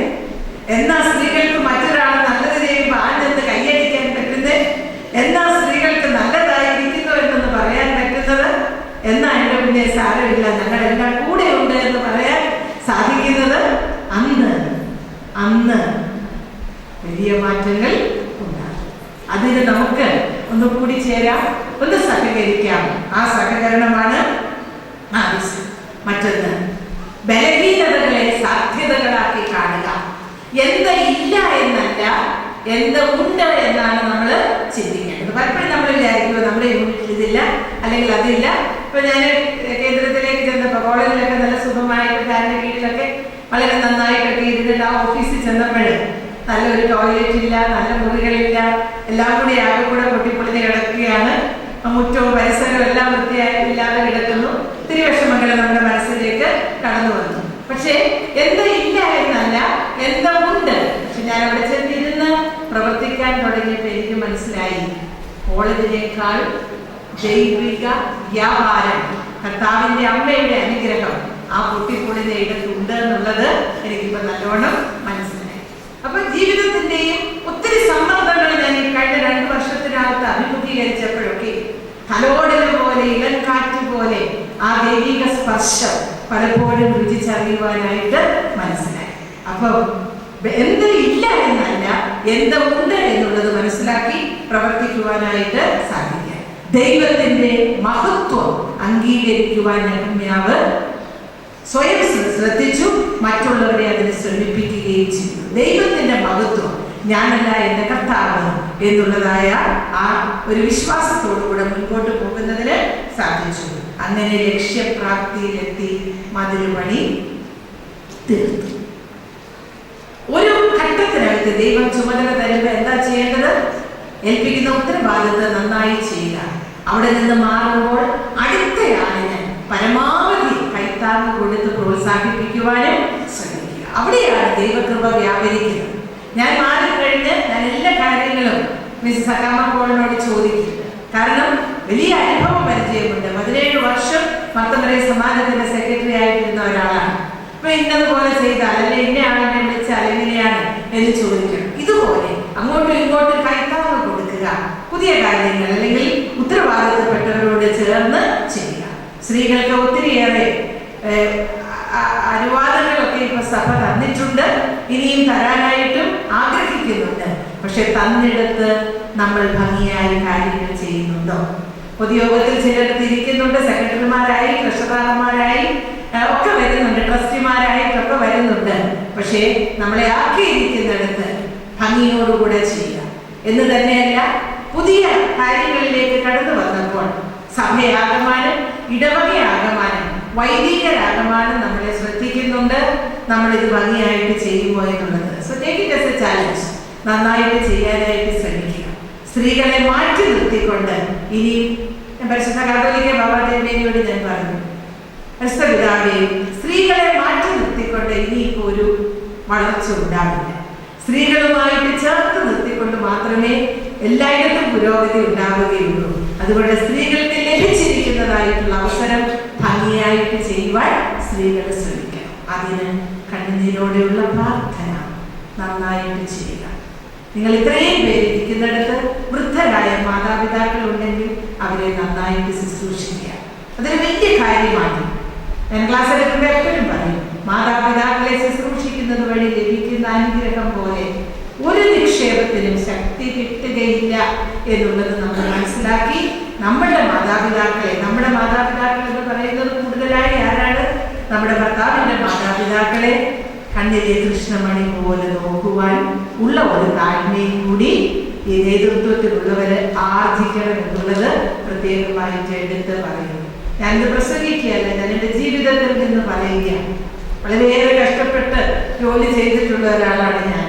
പക്ഷേ അതിനിടയിൽ ലഭിച്ച എല്ലാ അവസരങ്ങളും ഉപയോഗിച്ചിട്ടുണ്ട്. ആ അവസരങ്ങളിൽ നിന്ന് ലഭിച്ച അനുഗ്രഹമല്ലാതെ മറ്റൊന്നും ജീവിതത്തിൽ ഇല്ലെന്ന് ഞാൻ പരിപൂർണമായിട്ട് വിശ്വസിക്കും. അതുകൊണ്ട് വൃദ്ധരായ മാതാപിതാക്കളെ നോക്കാതെ നമ്മൾ എന്ത് ചെയ്താലും അത് പൂർണ്ണമാവുകയില്ല. അവർക്കും കുറവുകളുണ്ട്, നമുക്കും കുറവുകളുണ്ട്. ആ കുറവുകളോടുകൂടി എല്ലാവരെയും പരസ്പരം ഏറ്റെടുക്കുക. ദൈവം ഏൽപ്പിച്ചെടുത്ത് വിശ്വസ്തരായി പരസ്പരം പരിശുദ്ധാത്മ കൃപയിൽ യഥാസ്ഥാനപ്പെടുത്തുക. പരീക്ഷയിൽ അകപ്പെടാതെ സൂക്ഷിക്കുക. പരസ്പരം ഭാരങ്ങളെ പങ്കുവയ്ക്കുക. നമ്മളാരും മഹാന്മാരല്ല, നമ്മളാരാണ് ശുശ്രൂഷകരാണ് എന്നുള്ള ബോധ്യവും എപ്പോഴും ഉണ്ടായിരിക്കണം. അതില്ല എങ്കിൽ ഒരു കാര്യവും നന്നായിട്ട് പറ്റുകയില്ല. 5 വിരലുകൾക്ക് മതത്തിന്റെ പ്രാധാന്യമുണ്ട്. യൂണിറ്റിലെ 50 പേരോ 5 പേരോ ഓരോരുത്തർക്കും അവരവരുടെ പ്രാധാന്യമുണ്ട്. തള്ളവിരല് മേലാതെ വന്നാൽ 4 വിരൽ കൊണ്ട് വലിയ പ്രയാസം അല്ലേ? അപ്പൊ എല്ലാവർക്കും പ്രാധാന്യമുണ്ട് എന്ന് മനസ്സിലാക്കി എല്ലാവരെയും ഒന്നാക്കി കൊണ്ടുപോകുവാൻ നേതൃത്വത്തിന് സാധിക്കണം. അതിനാണ് കണ്ണുനീരോടെ പ്രാർത്ഥിക്കേണ്ടത്. കഴിവില്ല നമുക്ക്. നമ്മൾ സാധാരണ മനുഷ്യരല്ലേ, നമുക്ക് ഒത്തിരി പൊങ്ങച്ചവും ഗർവവും നികളവും അഹന്തയും ഒക്കെ ഉണ്ട്. അതുകൊണ്ട് നമ്മളെ 4 രോഗങ്ങൾ ബാധിക്കരുത്. 1 അജ്ഞത, അറിയാൻ വയ്യാത്തത് കൊണ്ട് കാര്യങ്ങൾ നന്നാവാതെ പോകരുത്. 2 അലസത, മടി കൊണ്ടാണ് ഒത്തിരി കാര്യം ചെയ്യാറുണ്ട്, അലസത. 3 അഹങ്കാരം. 4 ആഡംബരം. ഈ 4 ദോഷവും നമുക്കുണ്ടാകാതെ സൂക്ഷിക്കുക. ഈ പള്ളിയിൽ വെച്ച് ഇങ്ങനെ ഒരു മീറ്റിംഗ് നടത്തുവാനൊക്കെ ദൈവത്തിന്റെ നിയോഗമാണ്. കുറെ നാളുകൾക്ക് മുൻപ് ഇവിടെ ഒരു ലൈബ്രറി തുടങ്ങി. ആ ലൈബ്രറി തുടങ്ങിയ സമയത്താണ് നമ്മുടെ പ്രിയപ്പെട്ട ശ്വശാമ മാമൻ ഇതുപോലെ ഒരു സജഷൻ പറഞ്ഞത്. ആ സമയത്ത് അത് ബഹുമാനപ്പെട്ട അച്ഛൻ അത് സ്വീകരിച്ചു. ഇവിടെ പൊതുയോഗത്തിലൊക്കെ സമർപ്പിച്ചു കാണും. അങ്ങനെ അത് ഇവിടെ നടക്കുവാനിടയായി. ഇതെല്ലാം ദൈവത്തിന്റെ കൃപയാണ്. അത് ഞാൻ ഓർക്കുകയും ചെയ്തു. ഈ ഉൾപ്രദേശത്തേക്ക് എല്ലാവർക്കും വരാൻ ഇച്ചിരി പ്രയാസം വരുന്നുണ്ട്. ഒരു പ്രയാസവും കൂടാതെ നമുക്ക് എല്ലാവർക്കും ഇവിടെ എത്തിച്ചേരുവാൻ സാധിച്ചു. ക്ലാസ് കൊണ്ട് നിങ്ങൾക്ക് ഗുണമുണ്ടായോ എനിക്കറിയില്ല. അതൊക്കെയും നമുക്ക് പിന്നീട് നമ്മുടേതായ പ്രവർത്തനങ്ങളിൽ അറിയാം. ഒരുമിച്ച് നിൽക്കണം. 2 കൈ വാങ്ങി കുത്തിയെങ്കിലേ ശബ്ദം കേൾക്കുള്ളൂ. വഴക്കുള്ളിടത്ത് ഒരു കൈ മടക്കാൻ കർത്താവ് നമ്മളെ സഹായിക്കട്ടെ. 2 കൈ വാങ്ങി അടിച്ചെങ്കിലേ ശബ്ദം കേൾക്കുകയുള്ളൂ. എന്തെങ്കിലും പ്രശ്നങ്ങൾ ഉണ്ടാകുകയാണെങ്കിൽ ആ പ്രശ്നങ്ങൾക്ക് വേണ്ടി ദൈവത്തെ ഓർത്ത് നമ്മുടെ കൈയൊന്ന് മടക്കാൻ ദൈവമേ ഞങ്ങളെ സഹായിക്കണമേ എന്ന് ഒരു കാവലും ഒരു കരുതൽ നമുക്കുണ്ടായിരിക്കണം. അങ്ങനെ മുൻപോട്ട് പോകണം. അങ്ങനെ എല്ലാവരും ദൈവാത്മാവിൽ കർത്താവിന്റെ അമ്മയുടെ നാമത്തിലുള്ള ഈ വലിയ പ്രസ്ഥാനം തീരുകയില്ല, മാറുകയില്ല. ഇത് വളർന്നുകൊണ്ടേയിരിക്കും. അതിന്റെ കണ്ണികളായിട്ട് നമുക്ക് ചേരാം. പിന്നെ നമ്മുടെ മക്കൾ ദൂര സ്ഥലത്തൊക്കെ ആയിരിക്കും. അല്ലെങ്കിൽ അവർക്ക് ഇപ്പൊ പെട്ടെന്ന് മീറ്റിങ്ങുകൾക്ക് വരാൻ പറ്റുകയില്ല. 25-നും 30-നും വയസ്സ് അല്ലെങ്കിൽ 40-നും വയസ്സുള്ളവർക്ക് വരാൻ പറ്റുന്നില്ല എന്ന് ഒരു കംപ്ലൈന്റ് ഉണ്ട്. ചിലർക്ക് കൊച്ചു കുഞ്ഞുങ്ങളാവാം, ചിലർക്ക് ജോലി സ്ഥലമാവാം, ചിലർക്ക് വൃദ്ധരായ മാതാപിതാക്കളാകാം. പക്ഷെ അവിടെയൊക്കെയും അവരവർക്ക് എന്തെങ്കിലും വരാൻ സാധ്യതയുണ്ടെങ്കിൽ, അതിനാണ് ഞാൻ പറഞ്ഞത് ഈ വനിതാ ദീപ്തിയൊക്കെ അവർക്ക് വായിച്ച് അവരൊക്കെ എഴുതുകയും ഞാനും ഇതിന്റെ ഭാഗമാണ് എന്ന ഒരു തോന്നൽ അവരിൽ സൃഷ്ടിക്കുക. അവരുമൊക്കെയും വന്ന് ചേർന്നുകൊള്ളും. ഒന്നും നമുക്ക് നഷ്ടപ്പെടുകയില്ല. ദൈവം എല്ലാം നമുക്ക് നന്മയ്ക്കായിട്ട് ആക്കി തരുമെന്നുള്ളതിന് സംശയമില്ല. അതിനെ ഒരുമിച്ച് പ്രവർത്തിക്കണം. എവിടെ വിള്ളൽ ഉണ്ടാകുന്നുവോ അവിടെ പൈശാചികമായിട്ടുള്ള കടന്നുവരവുണ്ടാകും. അത് വരാതെ സൂക്ഷിക്കുക. കർത്താവേ, നിന്റെ കാവൽമാലാകുമാർ ഞങ്ങളുടെ മുൻപിലും പിന്നിലും ഞങ്ങളുടെ വശങ്ങളിലും ഞങ്ങളോടൊപ്പം എപ്പോഴും ഉണ്ടായിരിക്കണമെന്ന് പ്രാർത്ഥിച്ച് പ്രവർത്തിക്കുക. ദൈവം നമ്മുടെ കൂടെ